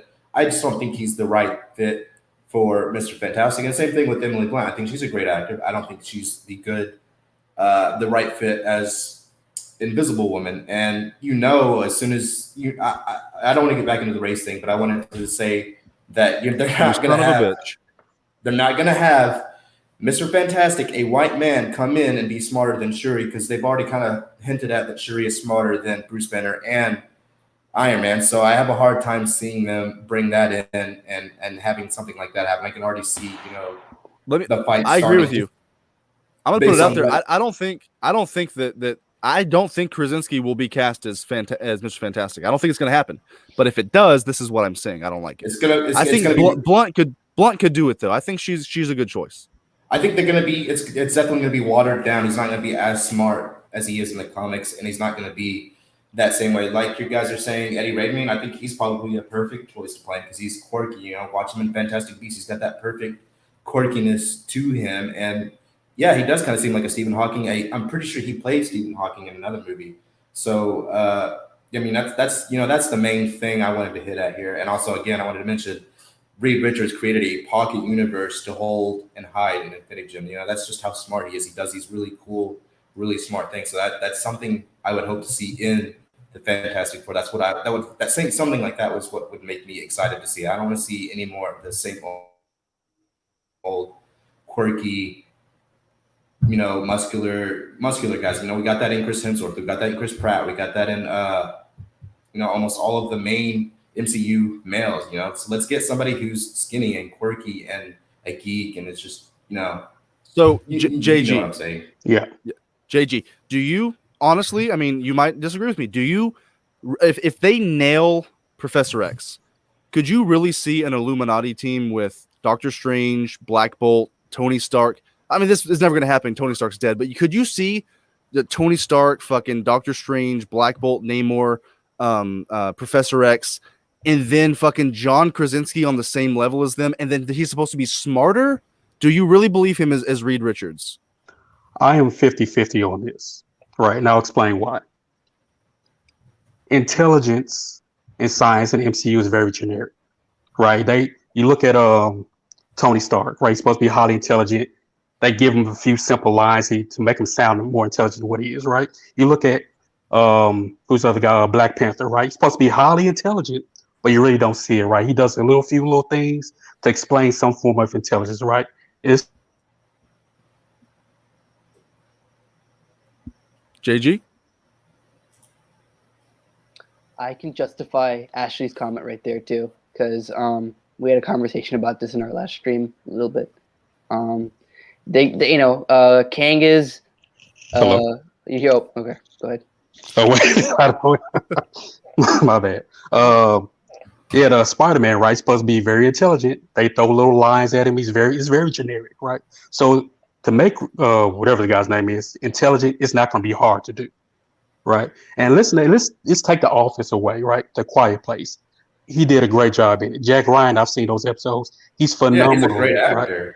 He's a great actor, but can he pull off Reed Richards, right? This is another level. This is something that, like the Captain Americas, like the Thors, like we grew up and loved these characters in the comics. Can he respect that character and bring him to life? I'm 50-50 on it. I'm not sure. He looks like he could be a Reed Richards, but can he play it off? I don't know. Now, Emily Blunt, I could see her as Sue Storm. I'm down with that. But Reed Richards, I don't know. And then having him with that conflict between him and Dr. Doom, whoever they decide to cast as Dr. Doom, I think he can do it, but I'm not 100% sure. And dude, the biggest thing that we're missing here is the fact that in the comics, Reed is drawn with a slender little. Krasinski has a big fat ball nose, man. His nose is too damn big. Going back, I wanted to comment on Ashley's comment earlier about them being a biracial couple, and like we had a conversation about this in one of our streams. Kang is being played by a black actor, right? And Kang and Reed Richards are related to each other, right? So there's a possibility that that might be happening. We might get a black actor playing Reed Richards. However you guys feel about that, but I mean, that's a possibility too. That Reed Richards or John Krasinski isn't even in the conversations at all. There's enough white leading males in the MCU already, so I mean, I can see it. Let me tell you right now. Let's kind of who would we want to see as Reed if they didn't do Krasinski? Because I think Dev Patel. Eddie Redmayne, and guess what? Dev Patel, I think would be a great Reed if you're going non-white. I think Dev Patel, dude. I think he's a bit young though. I mean, no, if they're going like late 20s. Rami Malek. they're gonna go or Rami No. Malek. Oh hell no! No, Hell no, no! he Hell no! I'd rather snip my wrist and see who No. played. You guys are insane. No. Rami Malek would be great for Reed. A realistic Reed would be ugly in real life. Rami Malek would be. He looks like he has like Asperger's or something because he's so smart and disconnected. He fucking is Reed Richards way more than Krasinski. You're just talking about his character in Mr. Robot. He's not. Yes. He's not like that at all when he plays Freddie Mercury. I'd say he needs to just be Mr. Robot as Reed, and that would be better than Krasinski. How he And was in Ashley's Mr. comment Robot there, is basically John David Reed Richards. Washington. John David Washington, I don't believe him as a smart guy at all, ever. Yeah, I don't know And about him Jennifer as Reed. Lawrence as Sue Storm. No, No, If they announced that, I would not watch this movie. I think I can. I'm about to make everybody agree with me right now. The Thing should be Joel Edgerton. Period. I was thinking, and you guys are gonna what's the guy? The guy who Yeah, I plays see that. the guy. Have you guys seen Parks and Rec? The mustache dude from Parks and Rec. I'm forgetting his name right now. Zachary Ron? Quinto. Ron, what's his name? His name's Ron something. It's Hold on a second. Swanson. Ron Swanson as who? Doctor Doom? Swan. The Thing. I think. No, the thing. I think he'd be a pretty good Thing. Oh, dude, but he can't help but be like maybe I'm super just- fun. The Thing is a more comical character, but I mean, dude, I think Joel Edgerton Yeah. is Joel Edgerton. He is like a generic, regular, like middle-aged New Yorker who would go to like a Yankees game and eat hot dogs. He's like your nice uncle. Joel Edgerton is like my perfect It should have fucking been- Ben Grimm. It should have been Hopper from Stranger Things if he wasn't in the Black Widow movie. He'd be good too. Yeah. Oh yeah. He. And I think I was gonna say Rami Malek would have been a bit. go ahead, Oh, go ahead. Sathwick. I don't think he'd be a good Reed Richards. Like I don't know. Can you guys hear me? Yeah, we can hear you. Yeah. Can you guys hear me? Okay. Yeah. I was just making. I don't think Rami Malek would be a good Reed Richards at all. Like he'd be a better morpher. I don't know, some weird obscure character, but I don't see him as Reed Richards at all. Yeah. But doesn't he have that kind of like those bug-eyed, that manic look that he has, like the twitchiness? He would be a realistic like science nerd, better than Krasinski. I'm not saying he'd be perfect. Yeah, but- I think that the guy from Fantastic Beasts would be perfect, but better than fucking Krasinski. A generic hot I think dude? there's a level, but I think there's a level between being a superhero and being like a big nerd. At the end of the day, Reed Richards is still a superhero, right? So you still have to lean into that superhero angle more, rather than the creepy nerd angle of of Reed Richards' character. Pickle. That's a good point. Put What's up, that man? picture on screen. I got I'm it. sharing. Oh, okay. Let me see. You're gonna probably show a picture with him with a beard. No, put Okay, it I on see. screen. The one down there. Oh, I love this That picture. is not a bug-eyed Sheldon, like Asperger's man. That look at his jaw. He's chiseled. He's got that thin muscular. nose, though. That's his He's name. got that. He's got a that muscular thin nose, though. dude. That It's- pointy now- nose. I can't agree with. I know what you're going. I know where you're going here. Every character is drawn muscular and handsome in the comics, but he's a little less hot than everybody else. And in a lot of he's not. issues, he's tall and slender. And like, if you're going for slender, he has if you're a beard. going for believable, now he has a beard. People literally want Krasinski because Reed has a beard in the recent comics. That's it. Yeah. Because he kind of looks What like. about Charlie Yeah. Sheen? Oh heck no! Whoa, hold up, what? But I knew this was Yeah. going to come out because all superheroes were drawn kind of muscular for a lot of it. But he's a more slender muscular. But if you look, That's a good point though. If you look back at some of those Jack Kirby comics where when the Fantastic Four was drawn, right? He was a bigger, bulkier guy there too. He wasn't super lean and skinny. So I mean, I guess it's an artist variation type of deal. I mean, we can't really say that Reed is always a slender, skinny guy. I mean, he could be. I love how Alex Ross draws Reed because he makes him have like a dad bod. Yeah. and Oh yeah. He makes him have such a mature face. Mhm. I don't know, man. Like, You know who Am I would crazy actually be here? great is the guy that played Ronan the Accuser, Lee Pace. I don't know what else he's been in other than Guardians and. he Pull was a in, picture of him up and tell me he doesn't look like Reed Richards. what's his name? Lee Pace. He was in that movie. Yeah. It He's, was like Brendel and- something Catfish, or what's that movie with Hugh Jackman where they're like hackers? Oh yeah. Swordfish. Charlie yeah. Sheen was a joke. Charlie Sheen. Sarcasm, guys, it's a thing. All right, this guy right here. I guess if you're going for an older he looks read, like an asshole. He can do it.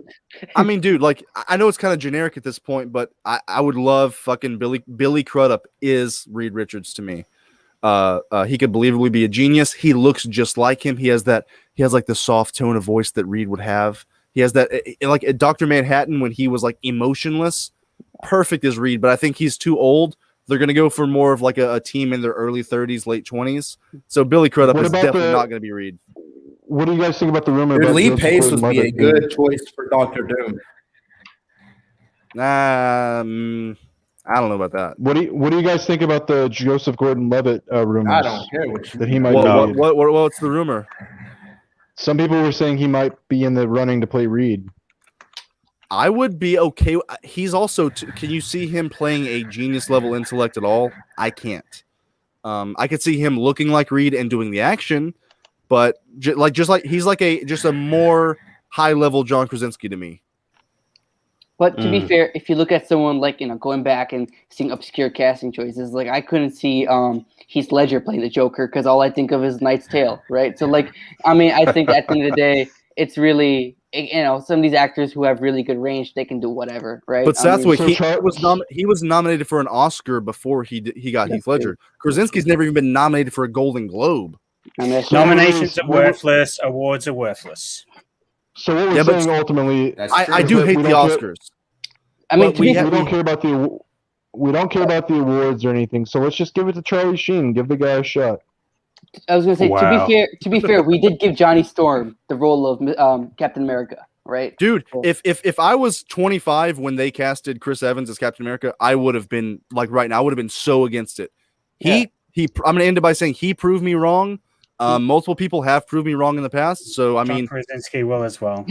Dude, if John, I genuinely hope that he's great. I'm not kidding. I don't want to just hate him. If he is a perfect Reed, I will eat shit and I will come on here and I will say it. But I don't think he will. But I hope I'm wrong, man. All right, hey guys, I gotta leave. It is 2:00 here, and I gotta wake up early tomorrow. But it's been awesome hanging out with you guys. I think we can all agree though that we can get what's that one guy from the short who played the Penguin in Batman Returns? I'm forgetting right now. Danny DeVito. If you get Danny DeVito as Mole Man, perfect casting for Fantastic Four movie. I think we can all agree on that. Or Melissa McCarthy, baby, come on. Oh no! All right. Well, hey, Southwick, it was awesome, dude. Awesome with you guys. Yep. It was fun, man. Mm-hmm. All right, I'll talk to you guys later. Bye, all right, man. Peace, dude. Southwick he's a good young man. I like him. Don't you think we should talk about Doctor? Don't you think we should talk about Doctor Doom just a little bit? I mean, because I don't know how long you guys. I don't know how long you guys can stay on, but I mean, I'm gonna go for a little bit longer here. I know Paul might have to leave at some point. But I mean, we've only talked about 3 topics. I thought we could at least hit a couple more of these movies. I mean, go Doctor Doom. What do you think about Doctor Doom, Film Elitist?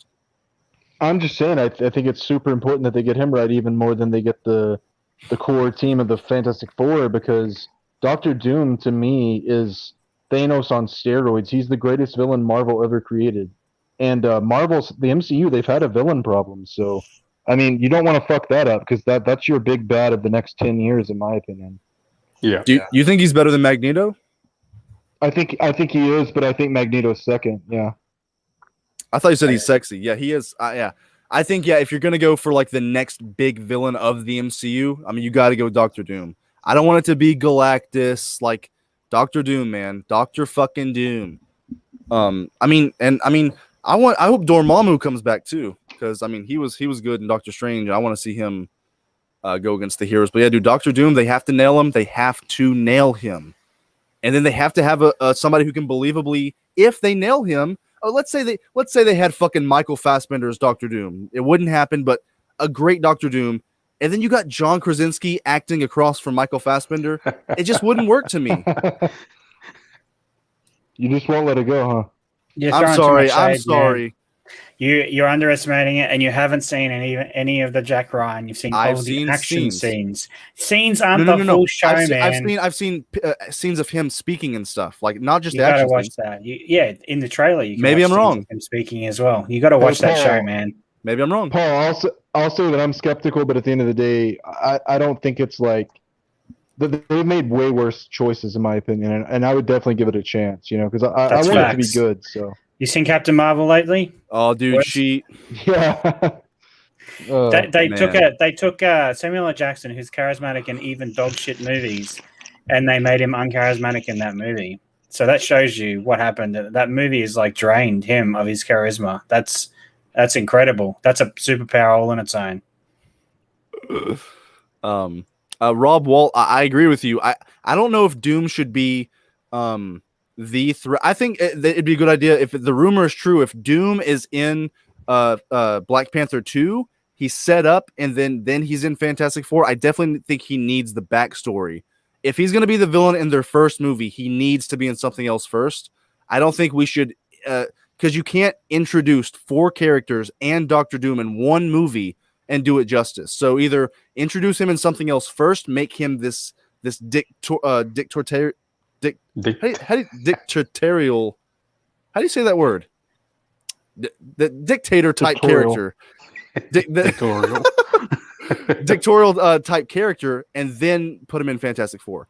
You need to since we're looking at the slate, I just wanted to say it is interesting to me that Thor, probably Black Panther to some extent, the Marvels, Eternals, and Black Widow are probably all going to have some kind of bullshit messaging. Yeah. Now let's to end this off. Let's go off on let's talk about what do we think is going to be the worst movie out of all of these?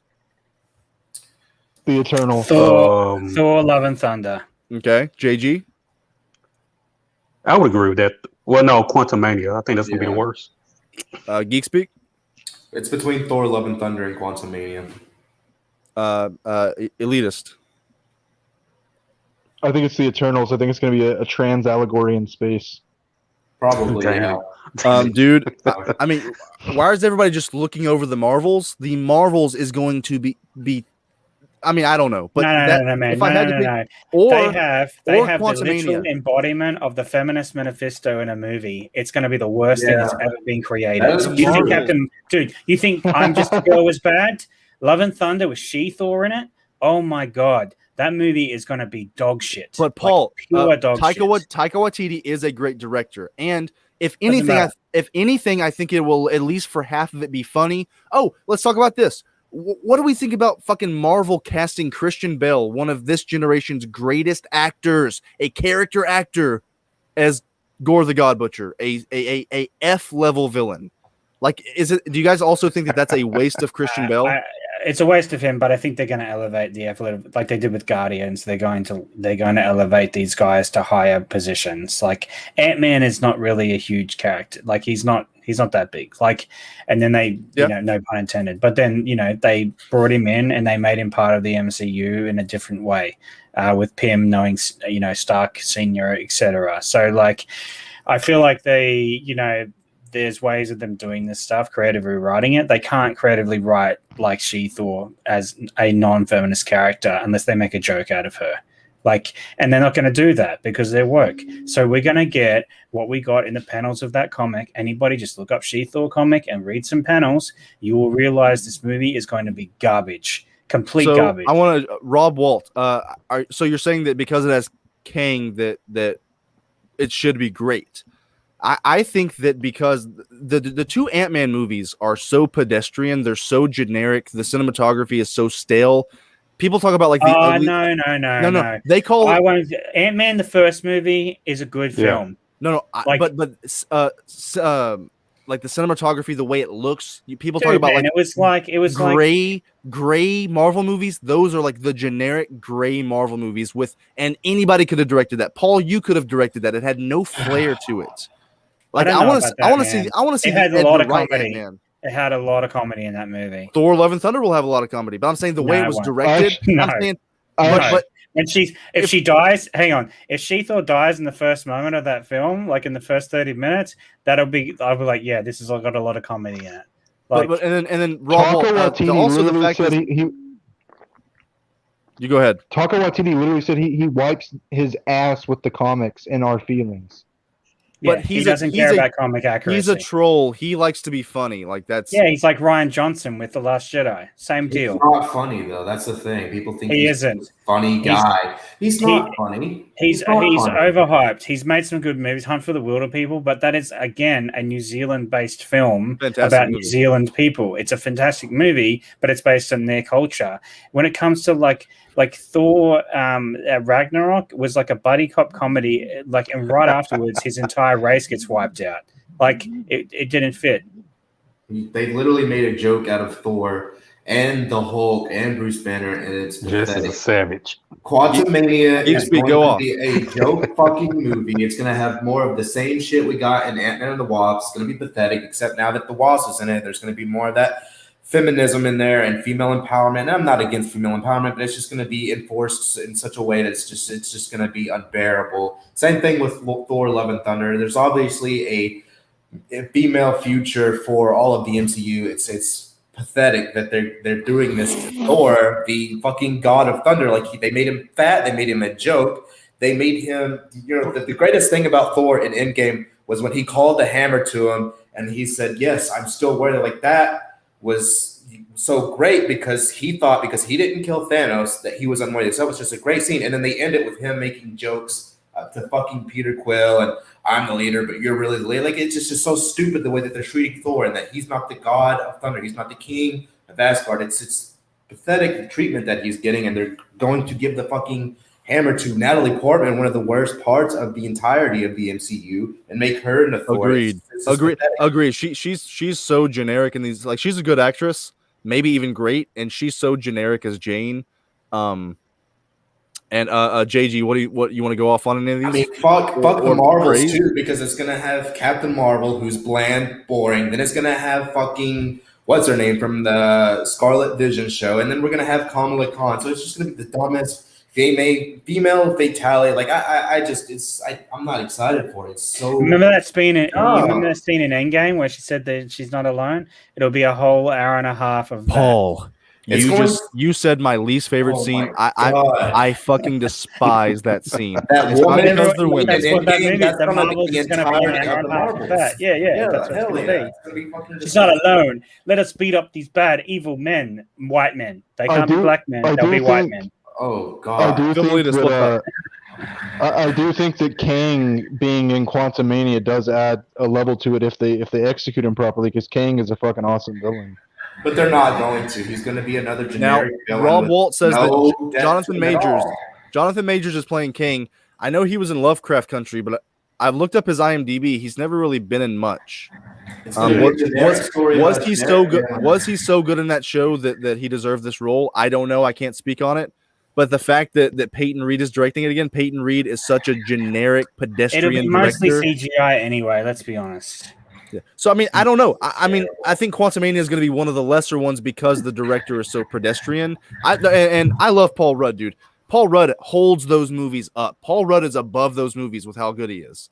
But like they're just like when people say they don't like Marvel, Ant-Man and the Wasp is I can see why. Like that makes Marvel look bad. Those kind of pedestrian, generic, gray movies with no panache. The cinematography is generic, bad villains. I get it, but I like Paul Rudd. I don't think it'll be worse than the Marvels though. Like the Marvels, I think will be the worst one. JG, what's up? Yeah. I like the first Ant-Man. I thought it was very enjoyable. I went to the theaters to see it. The second weekend, I just enjoyed myself. And like you, I love Paul Rudd as an actor. But let's face it, he's been pretty much generic in everything else in MCU he's been in, right? And so you go to Ant-Man and the Wasp, which was a joke. You look at him in what was it, Infinity War, whatever he was in, a joke. Everything he's been in, besides Ant-Man 1, has been a joke. And so when you have Quantumania coming out, even though you do have Jonathan Majors playing Kang the Conqueror, he was great in Lovecraft Country. I think the show and the story was better than what he was in Lovecraft Country. So I'm just not. Ugh. I was not for Quantumania. The Marvels, I mean, I'm not going to watch it, so I can care less about that. Thor: Love and Thunder, and that was my second pick for the worst film in this whole phase right here. So between Quantumania and Thor: Love and Thunder, yeah, I mean, the whole phase is just a shit show, pretty much. Besides Shang Chi and Fantastic Four, depending on who they cast in Eternals. Maybe Wakanda Forever. I still don't know what they're gonna do with that. Nah, like I'll tell you what is going to happen with that. If they make Shuri the Black Panther, that's over. I'm done. Oh yeah, I agree. I am done. I That agree. franchise is dead. And hey, guess what, guys? If Nomadland is any film elitist, I haven't told you. I watched Nomadland, and people are like sucking that This is movie why off so awards hard. don't mean anything. I I told agree. you, awards Bro, don't I mean finally anything, saw man. that. I'm like, what the hell am I watching? Now, but they and this year they really don't mean anything because some movies weren't even produced or created because of the pandemic. But as Nerdman has said, most of the time they do bring some of the best movies. So I think the Oscars in the past, like pre 2010, they did matter more than they do now. That's why I said the thing about Heath Ledger. I don't know about that, man. When Shakespeare in Love wins Best Movie over, I know it. I hate the Oscars. Saving Private Ryan. That's when it was end. Dude, that was when the Joker. I joked. I had a whole joke, man. I had a whole stream ranting on the Oscars. But let me read the phases of Marvel, and you guys tell me which phase is the best phase, and then we're gonna compare this one. Okay. Phase 1 was Iron Man, The Incredible Hulk, Iron Man 2, The First Avenger, Thor, and then The Avengers. Pretty decent phase. Some generic ones in there, though. Phase 2, Iron Man 3, Thor: The Dark World, The Winter Soldier, Guardians of the Galaxy, Age of Ultron, Ant-Man. Phase 3, Civil War, Doctor Strange, Guardians 2, Spider-Man: Homecoming, Thor: Ragnarok, Black Panther, Infinity War, Ant-Man and the Wasp, Captain Marvel, Endgame, Far From Home.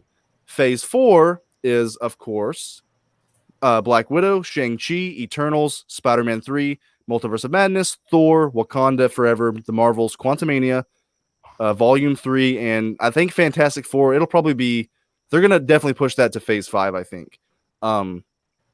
So how does this, like, why does this phase feel different? That's the question. Can we put our finger on why this phase feels different? Because they killed off two major characters and they ended the big bad after all the years building him up. Like, that's why. Endgame was like the end. Like, in my opinion, that's when I walked out of the cinema going, oh yeah, cool. I don't need to really watch Marvel anymore. We all said that. We were like, dude, it's the end of it. Yeah. Doesn't it seem like ever since Civil War and Thor Ragnarok with this, like, everything's got to be a fucking buddy cop adventure. Like, look at all the movies here. Like, Spider-Man No Way Home is going to be a team up. The Marvels is going to be a team up. Quantumania team up. Guardians of the Galaxy Thor crossover. Wakanda Forever, it's going to be all the countries coming together. The Eternals. Like, 70-80% of these movies are like crossover team up movies, event movies. That's boring, man. Like, they need to focus on the characters. So let's look at this. So Black Widow. Okay, okay, look. Let's look at how many of these movies have like a singular character that they focus on and nobody else. Two of them. Shang-Chi and Black Widow. I mean, but they also have Black Widow. The rest of these are team up. The rest of these are team movies. Like, yeah. I think that, I mean, that's okay, but it's like back in the day, you got the Thors and the first Avengers and the Iron Man 2s and the 3s, and then when it happened, you're like, oh, even Age of Ultron, we were loving that movie before it came out, like the trailer. But like when you get these team up movies, it felt earned. Now it's like every movie is a team up movie, and then like, are these people going to team up? Like it doesn't feel cohesive to me. Like, what is it leading to? Is it just going to be like, I mean, but maybe that's just our lack of knowledge of like who's the main villain, because we haven't seen the cast or trailers for these movies, so this is very early, so we don't know the direction yet. But it does seem like it's just different now that Cap's old and gone, Tony's dead, Black Widow's dead, Hulk is a fucking side character, Thor's a fat side character. Like, it feels weird now. What have they done since Endgame? What is one thing they've done to give you any faith about where they're going? I mean, people like WandaVision and Falcon Winter Soldier. I'm not talking about people. I'm asking you. Me? I think there were. I really like the fact that WandaVision at least took a swing for the fences and was a sitcom for a few episodes. It was at least something different, and it was kind of like it was kind of like the Twilight Zone for a few episodes. WandaVision was literally the biggest troll that Marvel ever did since Iron Man 3 when they did the I agree. Mandarin. But didn't it have an interesting setup, kind of like the Twilight Zone for at least like 2 episodes? No, you could literally watch episode 4 and miss episode 1, 2, and 3 because they did a big recap. But episode 1, 2, and 3 were at least I can give it that. He asked what it gives me. I think they're doing different things. But why would they give you faith if they crumbled it in the end? I mean, I'm just, you asked me, I'm giving you one thing that I think gave me a little faith is that they're at least maybe trying to do some things differently. The Eternals, at least the cinematography on the Eternals makes Ant-Man look like a cardboard box. I can say that the Eternals looks good. I mean, like visually, it looks good, the shots. So, I mean, there are some things to get. I would expect it to look good with a $300 million budget and Disney behind it. You know what I mean? Like, what the fuck are you what are you talking about? They haven't looked this good in the past. I mean, I'm playing devil's advocate. I'm not excited for the Eternals or any of these. You're a fanboy and you don't want to let go, dude. Embrace the suck. You're right. I don't want to let go of the great past. I don't want to let go of the childhood memories that gave me fucking joy. You and I both fucking went when we were fucking kids to see Iron Man in theaters. Like, I want that feeling. I want to chase that feeling. It's like when you get high, you want to chase that feeling. I don't want the drugs to go away. Give me more good Marvel movies. I want to hold on to hope that at least 1 out of every 3 is going to be good. But the heroin that we're taking now is full of poison, so I'm getting off the juice. Rob Walt, I agree. It's unfair to say what they have done when we don't even know who the big bad is. I agree. We're very premature here. We're just judging what they've announced. But the fact that they've condensed. If we find out who the big bad is in the Black Widow movie, I'm out. That's a prequel movie right after Civil War. We won't. We'll find out like in the Eternals after credit scene. I guarantee. Not Shang-Chi, not Black Widow. I think Shang-Chi will do it. I think Shang-Chi's going to be good. They have to start building something again, because there are normies who are just over comic book movies. There's too much. It's oversaturated.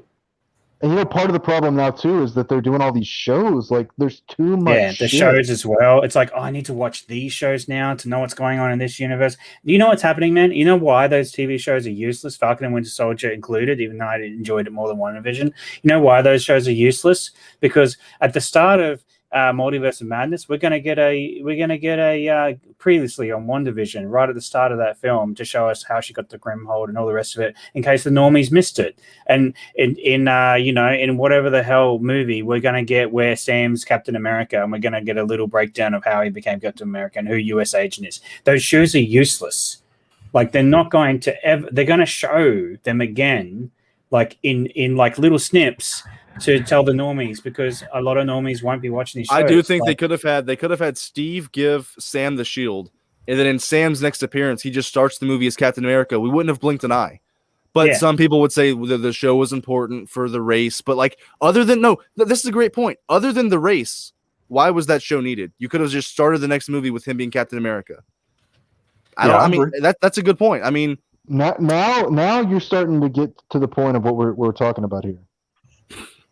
About everything that's wrong. JG and GeekSpeak, you guys jump in whenever, man. Continue.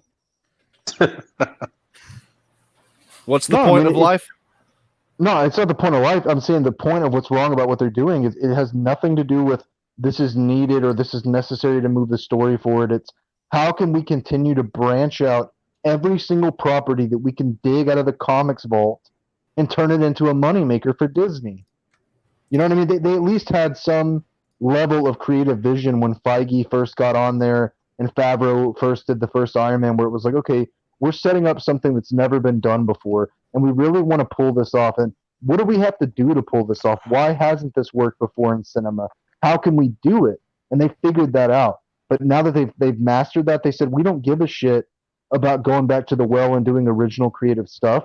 We're a multi-conglomerate. We're sucking up Fox. We're sucking up Netflix. We'll absorb all the companies in Hollywood, and we'll just live off our back catalog of She-Hulk TV shows and Moon Knight series and you'll deal with it and you'll buy it because we're sticking Marvel on it. Sorry, let's talk about that, dude. The thing I'm most excited about is, I mean, Moon Knight with Oscar Isaac and Ethan Hawke. I mean, that's probably out of all the TV shows, that's what I'm most excited about, because it's a new character we haven't seen before. It's not just a character passing the torch to a different person like Hawkeye, She-Hulk, Captain America. Like it's a new character, and Oscar Isaac's a great actor. So that gives me hope right there. Where the fuck is Daredevil? Where is the Punisher? Where is Ghost Rider? Paul, you got to dip out, man. That's totally fine. Gotta go. You want to say your last piece? No. I just think, those two movies are probably the worst on this slate. But to answer your question about the phases, like it's toss up between phase 2 and phase 3 for me. But I think phase 2, even though it has the Dark World in it, had like the game changer, which is the Winter Soldier. That changed like comic book movies, and I wish that Marvel would go back to that well and actually start mining,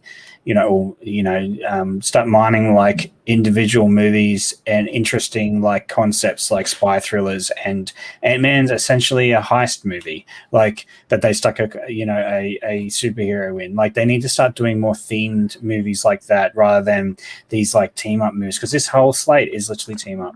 So that's my sort of thoughts on that. Thanks for having me on, and I'll catch you all next time. Yeah, guys, subscribe to HalogenHelix on YouTube, man. He's got a great channel. See you later, Paul. Paul, good talking to you. You brought some really good points, so I hope to see you again in future streams. Yeah, cheers, subscribe to HalogenHelix, man, on YouTube. He needs some more subscribers. Great channel there. It was really fun, Paul. Loved having you on. Catch you later. See you, man.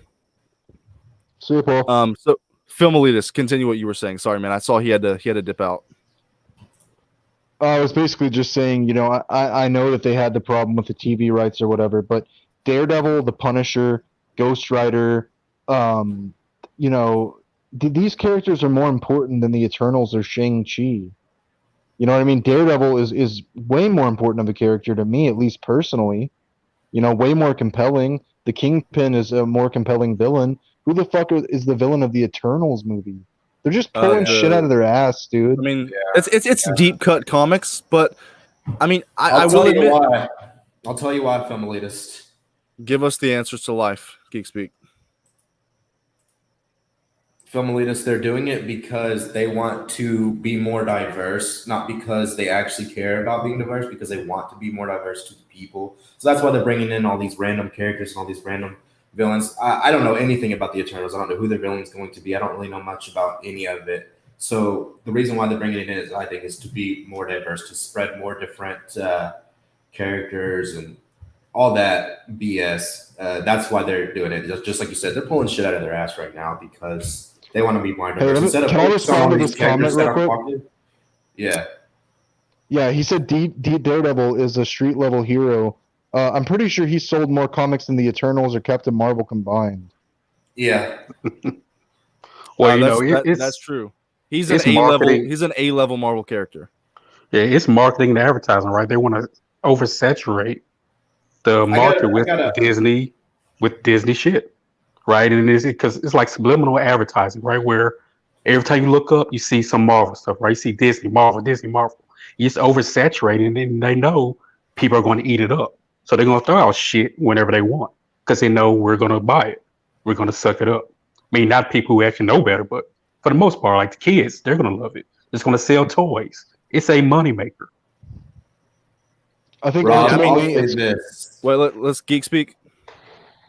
I'm addressing Rob in the comics.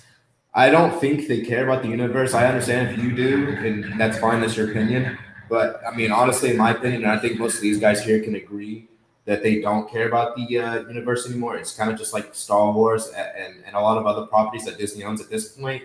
They're just trying to get money out of people, so that's why they're doing it. I don't think they honestly care about these properties anymore. They care more about the money that they're going to get. They established a fan base with the first phase of Marvel. They kept it going.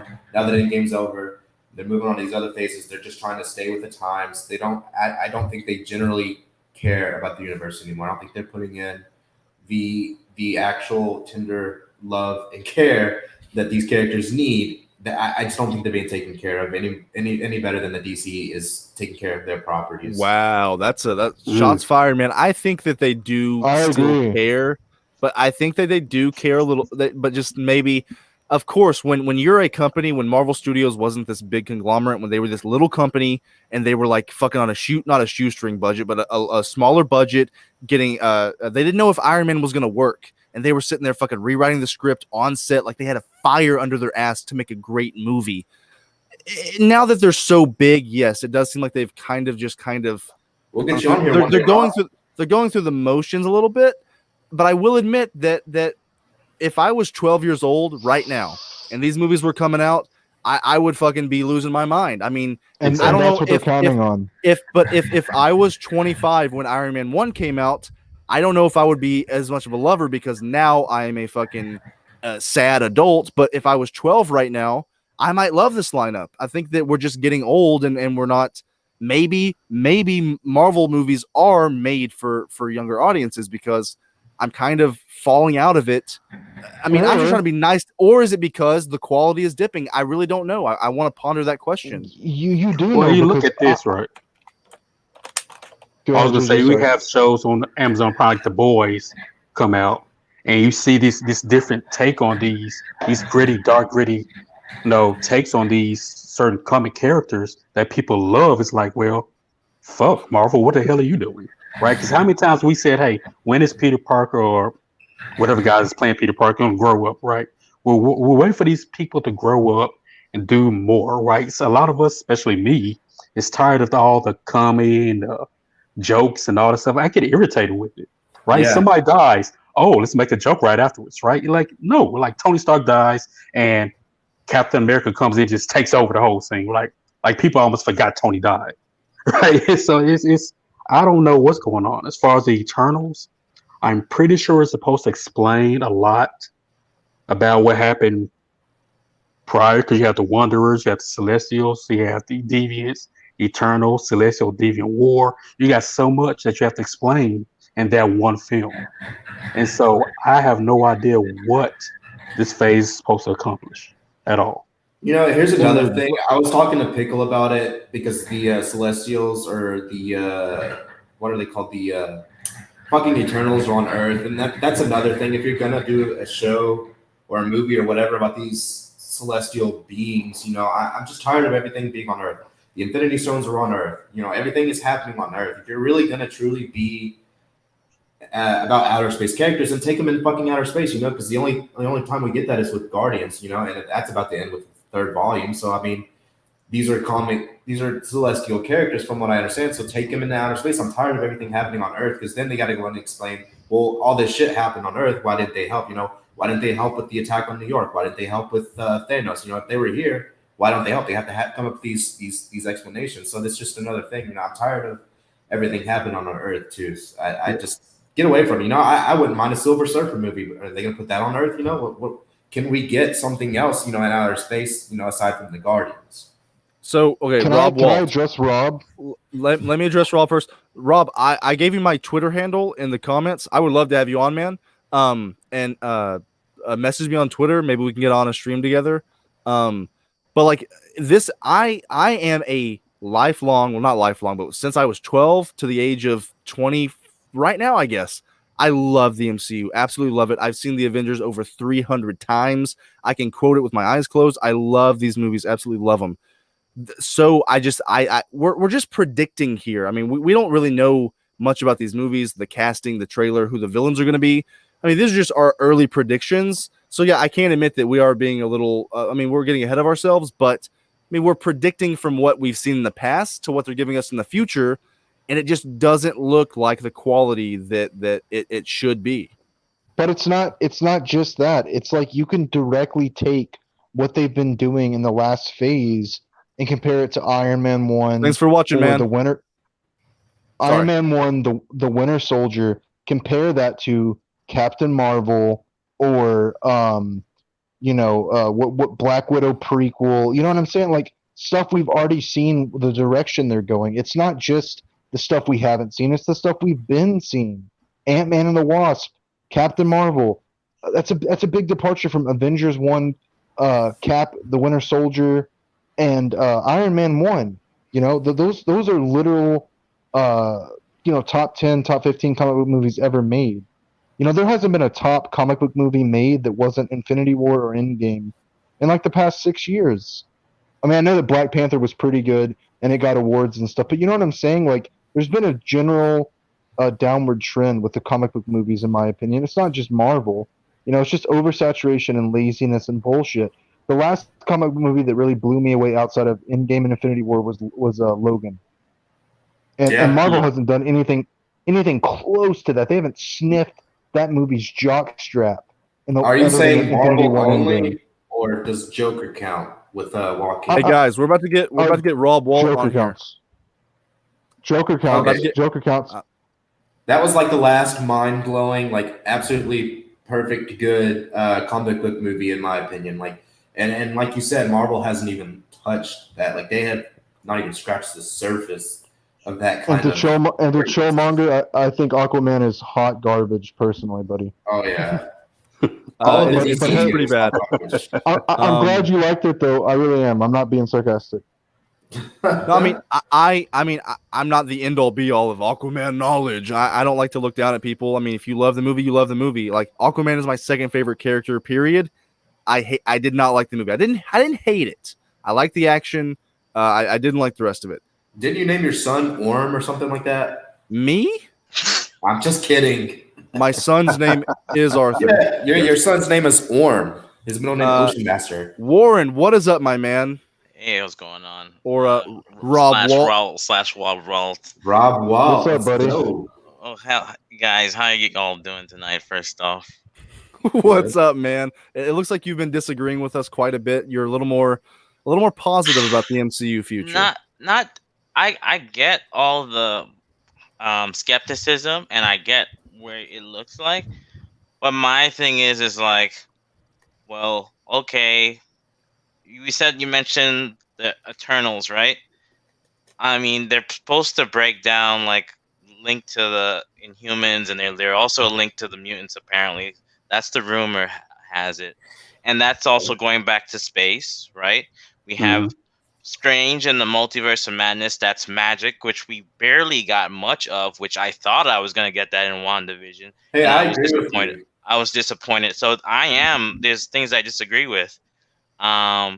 And we got we're getting Loki, who's dealing with going through time and that sort of phase. So we're getting multiple things, but I mean, the problem is we had RDJ as Iron Man and he's gone. We have Chris Evans gone. So now it's like we're in a limbo.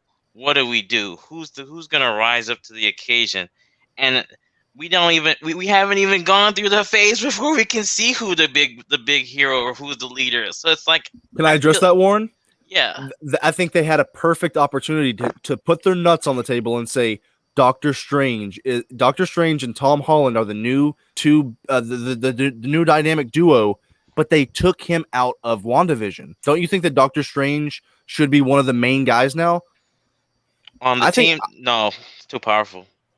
But he's been on the record. He's amazing. He's amazing as Doctor Strange. Yeah. Hasn't Feige gone on the record saying that Captain Marvel is going to be the leader of the Avengers?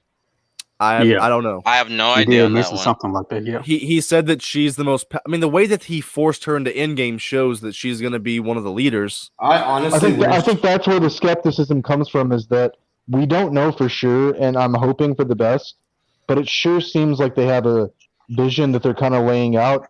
And if it ends up being what I think it's going to be, I'm super concerned about it. But if the Fantastic Four and Quantumania and the Eternals and, all the stuff with the mutants and the multiverse, and I'm excited about the possibilities. It's just I'm scared about how they're going to execute it. I would love to see Secret Wars, but I don't want to see an Avengers team led by Brie Larson's Captain Marvel. I'd rather see Scarlet Witch. It's like there just seems to be a lack of cohesive decision making and vision, similar to how Star Wars was having problems with their new movies. Yeah. I mean, I'll say this: I'm a big Star Wars fan. Them latest and pickle know this, and I hate the new trilogy completely. It's just a mess. I love Star Wars so much, so it's such a disappointing thing to see that happen to the Star Wars universe. And then that's kind of where we're going with the MCU is what it's looking like. And again, that just makes me sad because I love the MCU. And GeekSpeak, I'm going to address your Earth thing. I think that you, as well as myself, were disappointed that the whole final battle of Endgame happened on Earth in New York, because in Infinity War, the comics, they're on a fucking asteroid in space, and we maybe expected something that they were never going to give us. I mean, they fought on Titan, but like we were expecting like this big fucking war, this Infinity War in space on an asteroid or another planet, in a fucking like crazy galaxy with crazy visuals, and they fought in New York with ugly smoke around them. It was kind of disappointing. Yeah. I think that kind of set a bad taste in our mouth. Like, really, does everything have to be on Earth? Yeah, I think you're kind of that Warren was saying as well regarding like the leader of the Avengers and all that. Before Chadwick Boseman passed, I was hoping Black Panther and Doctor Strange were going to be that kind of face, and Tom Holland's Spider-Man. That's who I was going to see as like the big three of the MCU going forward. If they have Captain Marvel and Scarlet Witch and Doctor Strange and Ant-Man and the Wasp, like honestly, that's an overpowered team. So I don't know that would be the route they're going to go. Honestly, I don't know. I'm just speaking from what I do know, and that's just that we have all of these really powerful characters now, so they're going to have to do some sort of grounding and spacing out, because you can't have all of these characters, because what villain can stand up to all of them together? Like Thanos, Galactus, or who's the fucker from Secret Wars? I know, but how much depth does Galactus have as a villain? Like, do you really want, like you were saying earlier, you don't want to see Galactus right now? I mean, we're not going to get. I mean, I'm worried about not getting nuanced characters. If like Warren's right, like D Strange is too powerful. Like if you have D Strange, Captain Marvel, fucking Scarlet Witch, like they have to literally fight God, like the one above all or something, and it won't be really interesting. That's like, what I'm saying. I think they've gone too far too quickly. I think. I don't think so, because think about what they like. First off, let's take into the big picture that the pandemic ruined everything for how Marvel wanted to set up. Right, we were supposed to get the Black Widow movie first, then the series. So already that and they had to change storylines because of that, because of they had a virus concept and the virus is going on, right? Okay, so now they're like, well, we can't do this, and with them introducing Julia Louis-Dreyfus, right? I'm pretty sure I butchered her name. Yeah, I think we might get a darker route. I think we're gonna get, because she's Madam Hydra, and I think we're gonna get like either a Dark Avengers or Thunderbolts, something that's a little bit more gritty and not. Why would you think they would keep a U.S. agent? Why do you think? Is it honestly gonna be gritty though? Like, think about something that Pickle referenced once. The very first Spider-Man movie, that fight between Spider-Man and Green Goblin at the end of the movie, that was gritty. Think about Daredevil, that was gritty. Do you honestly think that they're gonna give us that kind of gritty in an MCU movie? I don't. I mean, they showed John Walker on a Disney Plus show bashing a shield into someone. But that was a CGI shield, and it was very covered. I mean, we knew it would happen, but I mean, they didn't show it. It's not like it was brutal. It was brutal. I mean, you saw blood on it. It was very PG the way they edited it, but it was kind of brutal. It's still brutal. We'll get even more PG version of that in a gritty Thunderbolt. I want a gritty Thunderbolts or a gritty Dark Avengers. I want that. Magneto, Doctor Doom, Green Goblin. Like, those are the best villains the MCU probably has to offer. I want to see, depth and grittiness to these characters. I want to see evil motherfuckers that you root for, and these are the guys that you would see in these comics as like bad villains. Like, these are good villains. Those are the best villains. So I want to see stuff like that. I want to see the grittiness. I'm saying. But even Julia Louis-Dreyfus, she comes in and she's like quipping like the like every MCU villain. She's got this fucking swag on, and she has this thing about her where she talks like this and jokes like. I don't see them going gritty with her or anybody like that. Maybe John Walker, I agree. But if you're gonna like reference her, like she was very cheesy in that show. I was like, what? Why is she taking me out of this show right now? Just imagine Doctor Doom quipping, or Magneto quipping, or fucking Green Goblin quipping. Like, it's just enough with the quips. It's like, I mean, they quip in the comics, but I mean, I would rather not have Doctor Doom not as much as they have been in the MCU. Can I say one thing to Warren? Yeah, man. I don't necessarily disagree with you that it could be done. I think where my skepticism comes in is that Marvel has shown time after time that every time we think the stakes are high, they don't really mean anything. Yeah. Nick Fury dies and comes back to life. Other than Quicksilver, everyone that's ever died has come back to life, and now Tony's dead, but he'll eventually come back in AI form or something. Cap is an old man. Everyone gets resurrected. Everybody gets snapped away, and then they get returned. Like, you can't do that over and over and over. And I think Marvel has a problem with this thing where like they don't really, the consequences don't feel real to me. Can I answer that? Sure. Yeah. But like, and this is not like a aha. How many people we know stay dead in the comics outside of a few people? Right. No, I totally agree. I mean, I agree. Like, I'm not even trying to like say like a drop the mic, but like the only person I could think of who Captain Marvel is the one guy that has still been dead ever since he died. He hasn't come back. I don't think that works on a film level, though. Film and comics are two different mediums. True, when you have real, tangible people and they die and come back, like, we expect these to be a little like, if you want to ground these characters, their costumes, their powers, you want to nerf Thanos because it's more realistic. You want to make these realistic shows about like the Winter Soldier, politics and stuff. Then ground it and make it more realistic and make the deaths matter. I can give you an example. Look at Lord of the Rings when Gandalf died, right? Why didn't they just keep him dead? Why did they bring them back? Like, that's a significant value. He traded his life to save them, and that was a pretty cry moment for a lot of people. Let me comment, please. Have you read the books? Not much of it, no. Like, how much of the lore do you understand? Like, do you know anything about the lore? No. Okay, so it would take way too long to go into depth and explain it all. But basically, he died, and then he was told his job was not done yet, so he was sent back to Middle Earth to help guide it, basically. So there's a higher power. It's just Lord of the Rings is so. But that's the thing I'm showing that. I agree with Warren. That's kind of stupid. It's not the same. How is that not the same? Because now it is the same. Now that scene where he's like, "Fly, you fools!" Now Frodo crying over him. He didn't know he was. It doesn't mean anything. He didn't know he was going to come back. He died, and he literally thought that was it. He didn't get a choice when it came to coming back. I mean, wait. Film with this up.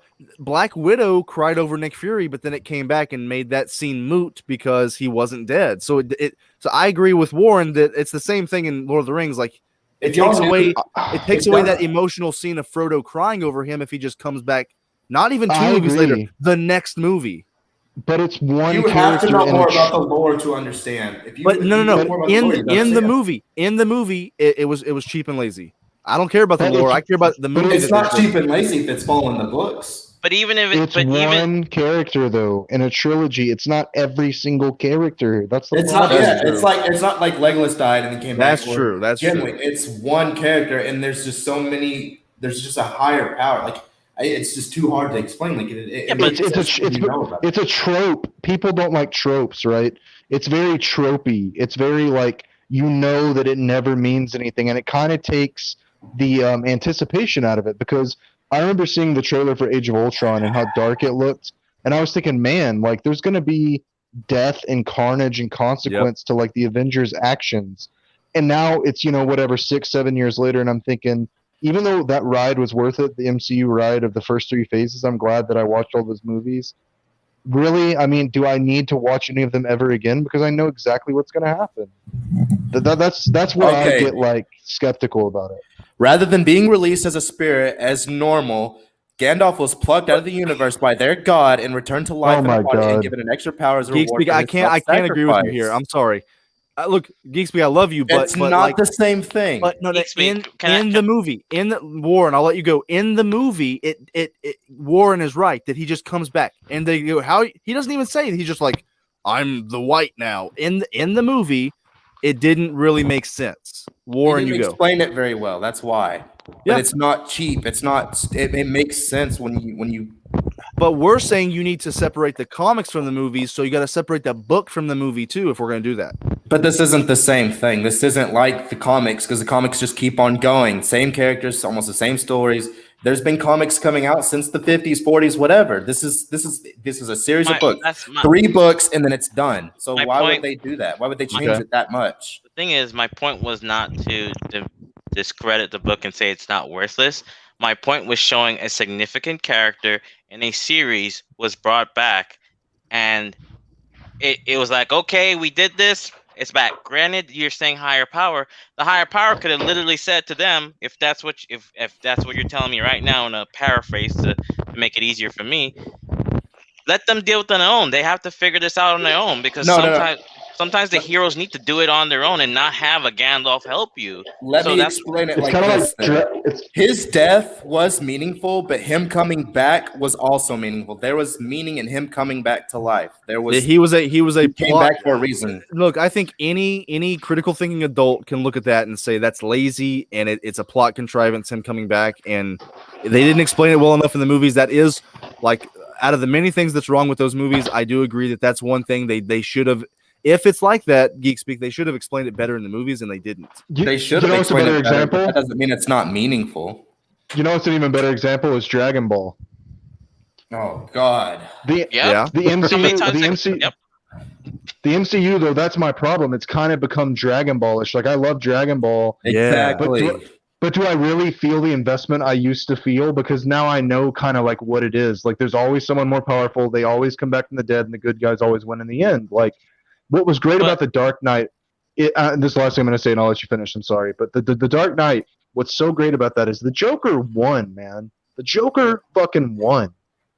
Batman had to betray who he was as a person, and so did Commissioner Gordon. The 2 heroes of the story had to betray who they were and lie to the people because they lost. And they paid the consequences. The woman Batman loved is dead. Harvey Dent, the hero, got turned into a villain. Batman has to go into exile, and they have to lie to the public to save face because the Joker beat them. Marvel will not get my respect back until they do something that surprises me. That's all I'm personally saying. And I mean, I get where you're coming from, but until they give me a reason to believe they could pull something like that off, it just feels like Dragon Ball to me. That was a beautiful point. Warren, what do you say to that? So I always look at things as the aspect of a person that's going into the theater as a normie, as they call them now, and the comic knowledge of the comic connoisseur, right? So, and then watching other shows and growing up where I saw, like, for instance, back in the day, we got Hercules, a show, and he got killed, you know, with Kevin Sorbo. He got killed and brought back. I mean, granted, he's a demigod or whatever.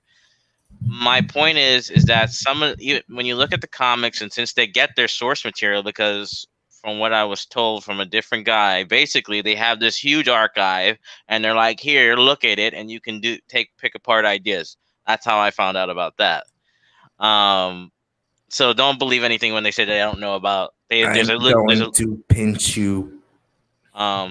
So my thing is that I know that the deaths are not should be significant and stay grounded, but I don't want to sound like someone that's just saying, well, they bring them back in the comics, but that's just the way the comics work. Like, for instance, when Captain America died, there was the battle for the shield in the comics, and he wasn't around for like almost 2-3 years. When Peter Parker, when Peter Parker got taken over by Dr. Octopus, he was gone for 2 years. People are gone, but they always seem to come back in the comics, and they always it's shitty.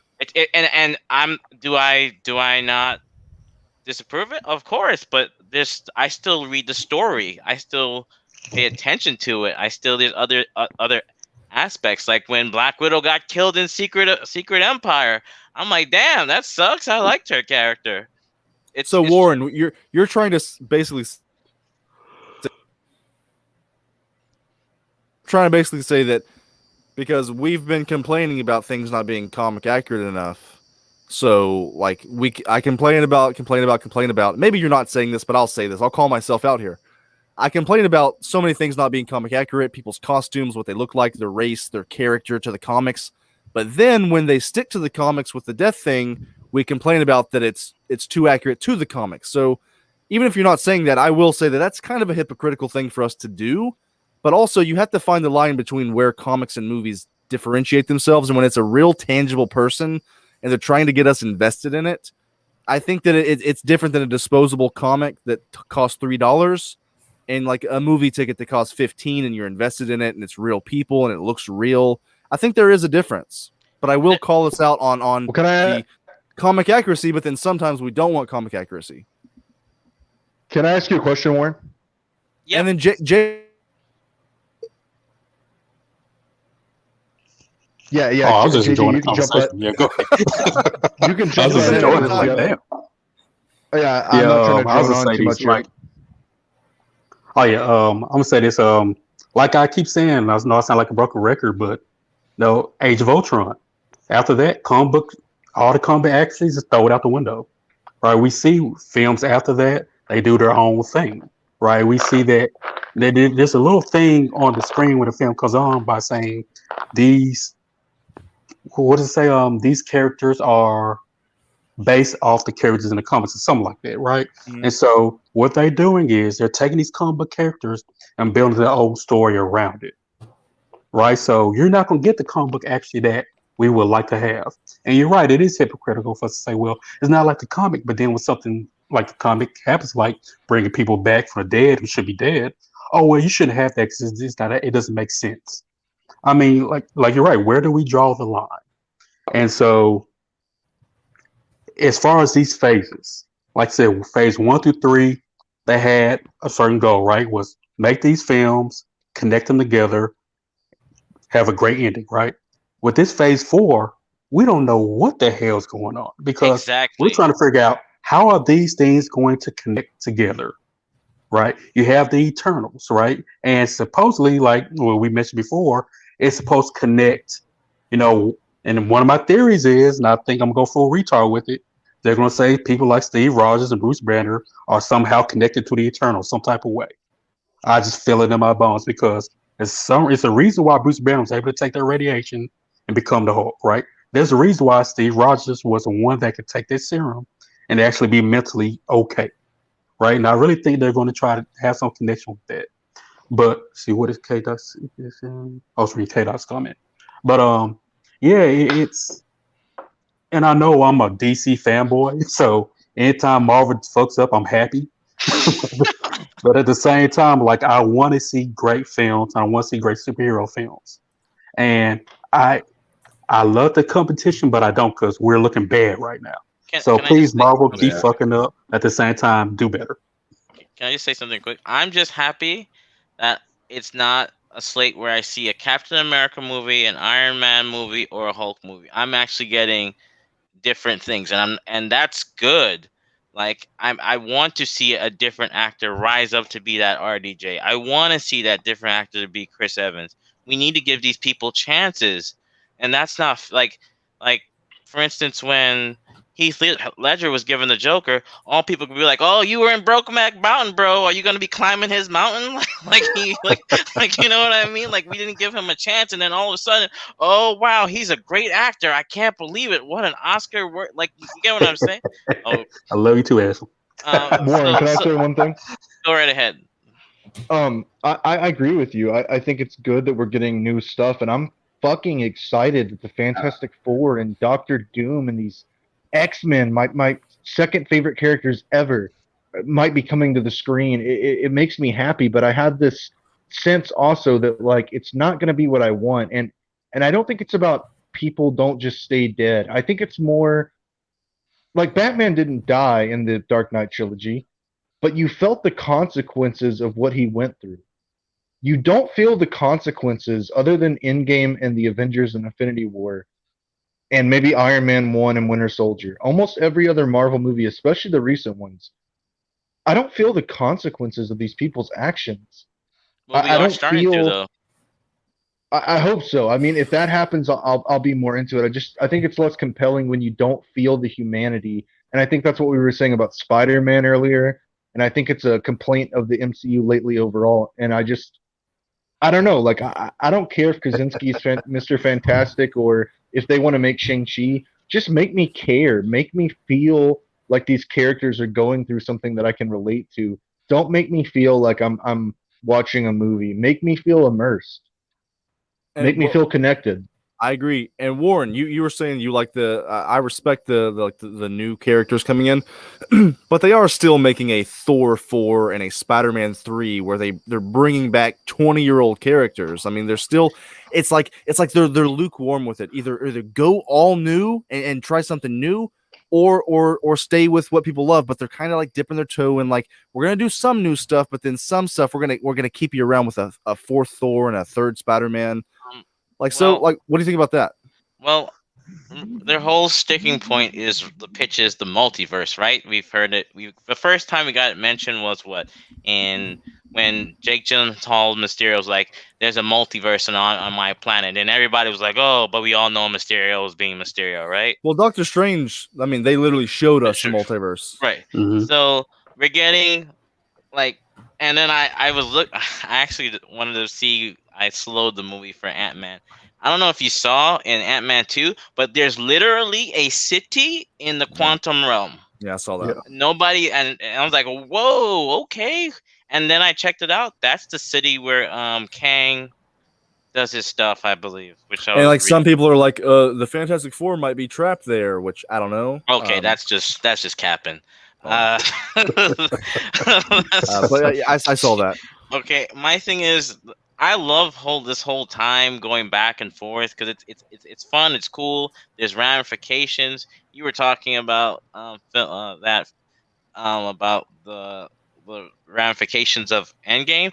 It started with Far From Home, where the burden of Holland's Peter Parker trying to live up to Iron Man. He's not Iron Man. He's Spider-Man. He needs to be Spider-Man. Then we have it also in Falcon Winter Soldier, where the refugees are like, okay, we have our we were doing okay, then everybody comes back, and it's like, well, now we're cast to the side again. Same thing with Wanda. She couldn't recover from even though I detest that show. I gave it a 7 at best. She's living with the ramifications of what happened with Vision, and look what she did. Like, it's slowly building up, and that's what I'm saying. Like, we know that Black Widow's a prequel, right? Okay, granted. Let's see these movies first before we're like, you know what, this is, I don't know about that. And it's like, I get it. Like, I'm going to be honest with you. I don't care for the Marvels. I don't. I think Carol Danvers is a terrible character, and I'm a Marvel person. I think she's terrible. Never liked her. Not one bit. So I have my issues with it. I love Thor, but they've abused them in the movies outside of the first movie. Hopefully Love and Thunder corrects that. Warren, we are here to judge things before we have all the context. Don't you get it? That's true. I mean, That's why true. Can't we, though? I mean... Hey, let me say something real quick. But it just seems like we're putting them on the cross. Film Elitist, you said you have to leave soon? Yeah. Yeah, I'm sorry. You want to say your final piece, and then, I mean, you got to go? Oh, yeah. Yeah, no, I mean... Sorry, GeekSpeak. I get where everybody's coming from. I get where Warren's coming from. I think we do have to ultimately watch the movies. It's just, I know for me personally, I won't be paying for nearly as many. I'll still watch them. And I'll try to I'll always go into it with an open mind. You know, I thought Falcon and the Winter Soldier was going to be good, and it wasn't to me.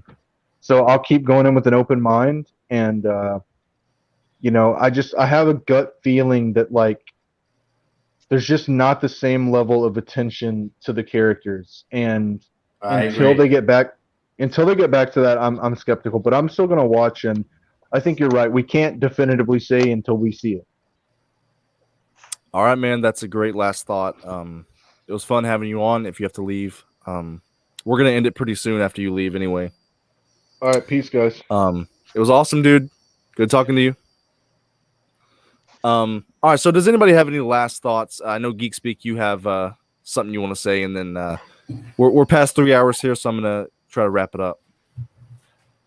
Well, I'm just going to say this. I don't think I'm putting anything on a cross. I think when you have these actions and these not expectations, but whenever someone is displaying something for this long or for this whatever, then you can kind of predict, how it's going to go. And I'm not saying I know exactly what's going to happen, but I don't think there's anything wrong with trying to predict it or judging it before you actually see. Now, I'm not saying they're all going to be bad. I'm just giving my my thoughts before. It could be good, I could be wrong, but I mean, why you can tell before having to see something how it's going to go. If you have this shit actor in a movie consistently, and he's only in these shit movies, and then like you see that he's going to start another movie, why can't you say, well, that's going to be another shit performance? You can kind of expect it. So it's kind of the same thing here. You can kind of see where it's going. I don't have the ability to see the future.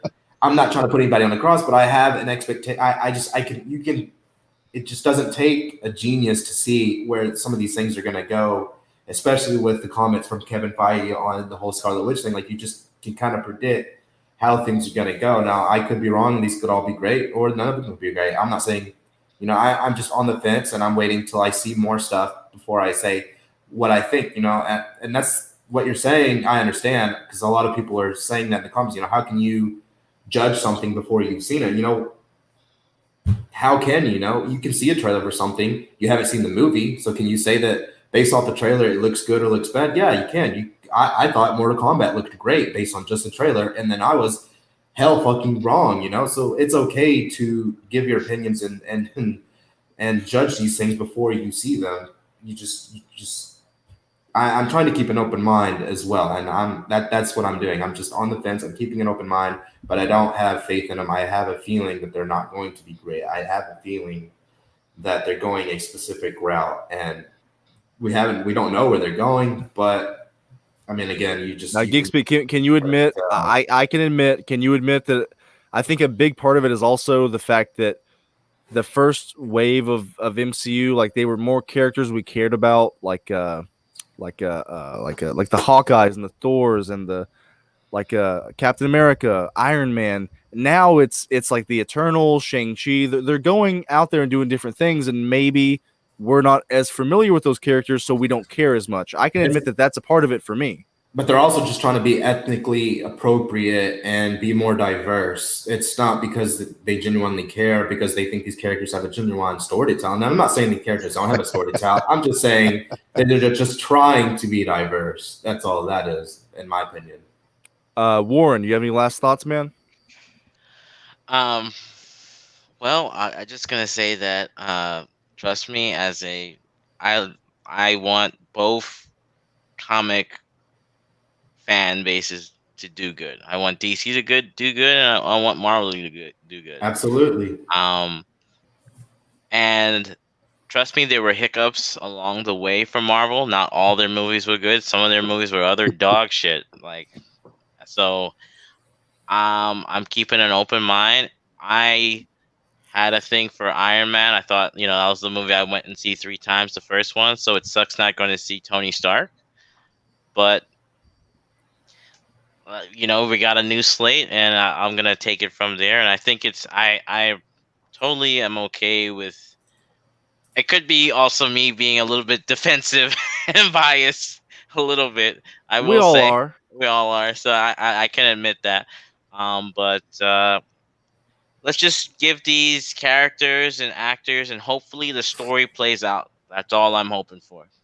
Yeah. JG?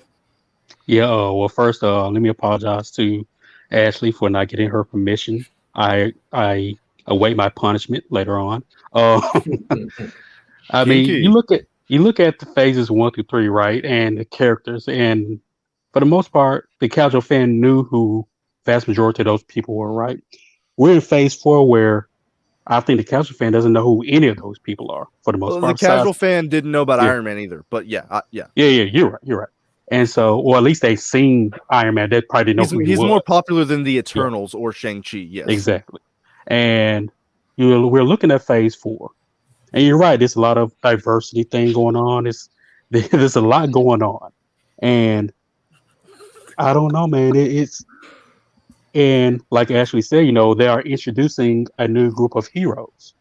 But how are they going to introduce those characters, right? How are they going to connect this phase 4 universe to bring out those characters? We can only assume, but we know nothing. Right? You have Shang Chi. Who is he in this new universe, right?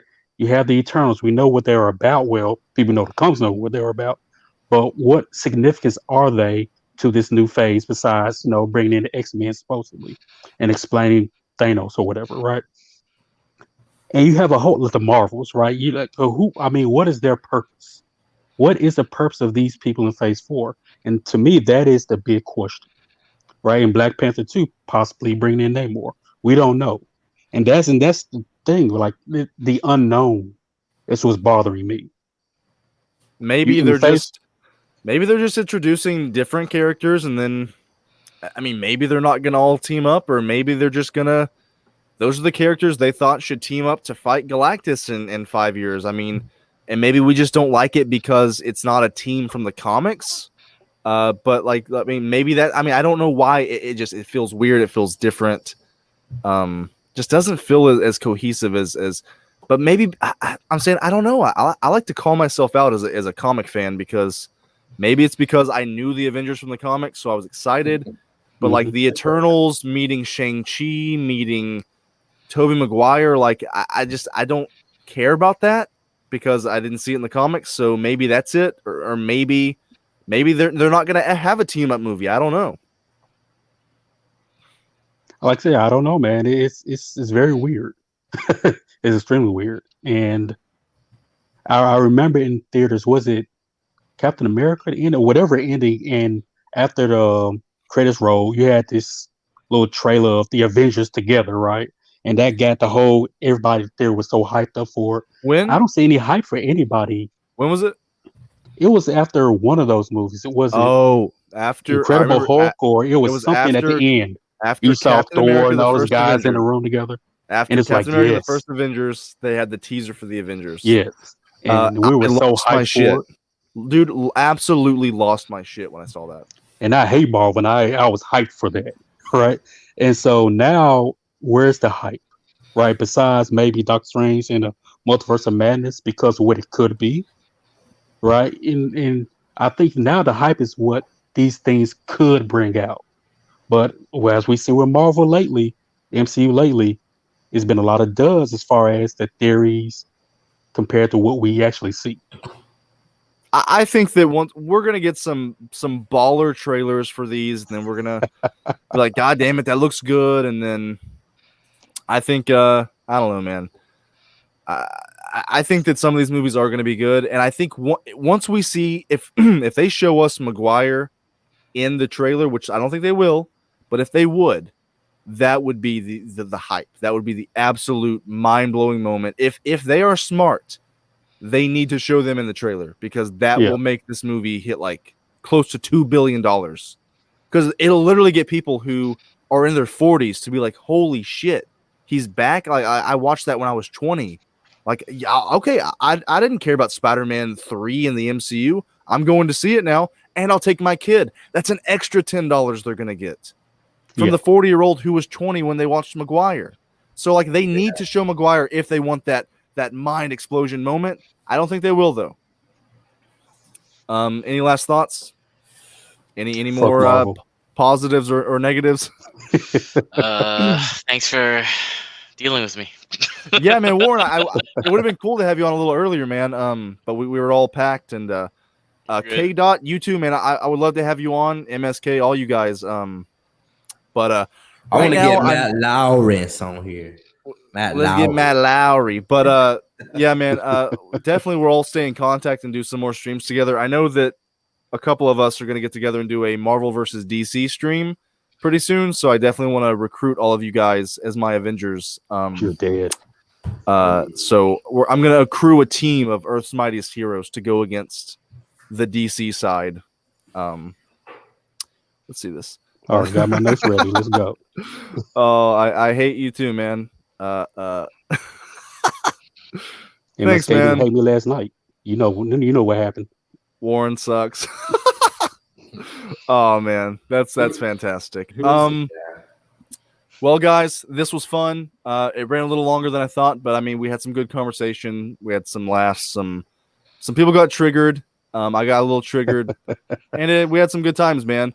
JG Shaolin, say your goodbyes. Don't you ever fucking talk about Gandalf again, motherfucker. JG, say your goodbyes. You know me, JG Shaolin, terrific, kicking ass, taking names for a living. and I don't wear hockey pants. And fuck the MCU. Let's go. Warren, what's up, man? 2 words. My precious. Ooh. GeekSpeak, say your goodbyes, brother. You ever dance with the devil in the pale moonlight? Greatest line ever. Louisiana Saturday night. Yeah, it's a terrible line. It was delivered poorly. That's come on. Okay, GeekSpeak. Dude, I'm sitting on your front yard. GeekSpeak, where can we find you on YouTube? You can find me at GeekSpeak, www./GeekSpeak Geek beat beaches meat. Geek beaches meat in the street. So yeah, I got GeekSpeak. Subscribe to him on YouTube. Warren, do you have a channel? Oh no. Warren and really. JG don't have channels. They just come on here to shoot the shit. But GeekSpeak on YouTube. Come on here to troll about Gandalf. Warren, you heard it first, guys. Warren hates DC. He hates Gandalf. He hates Lord of the Rings. Coming to your house right now. Guys, this was great. Philosophical Pickle on YouTube. Subscribe, like. If you don't like me, hit that dislike button. I love it. Any clicks are some clicks, man. If people hate me or love me, it's whatever. But I think I just love having, real I'm gonna conversations. subscribe just to unsubscribe. Ruining my outro. I love having real conversations about fake shit. I'm never having GeekSpeak on again. Never having Warren on again. You guys are all dead to me, but I appreciate if you watch this stream, guys. I hope you had fun. This is all to just make people laugh and maybe make people think, and hey, to put people in a philosophical pickle. So until next time, guys, say your goodbyes. I'd rather be in a philosophical cucumber. All right. Peace out, guys. Goodbye.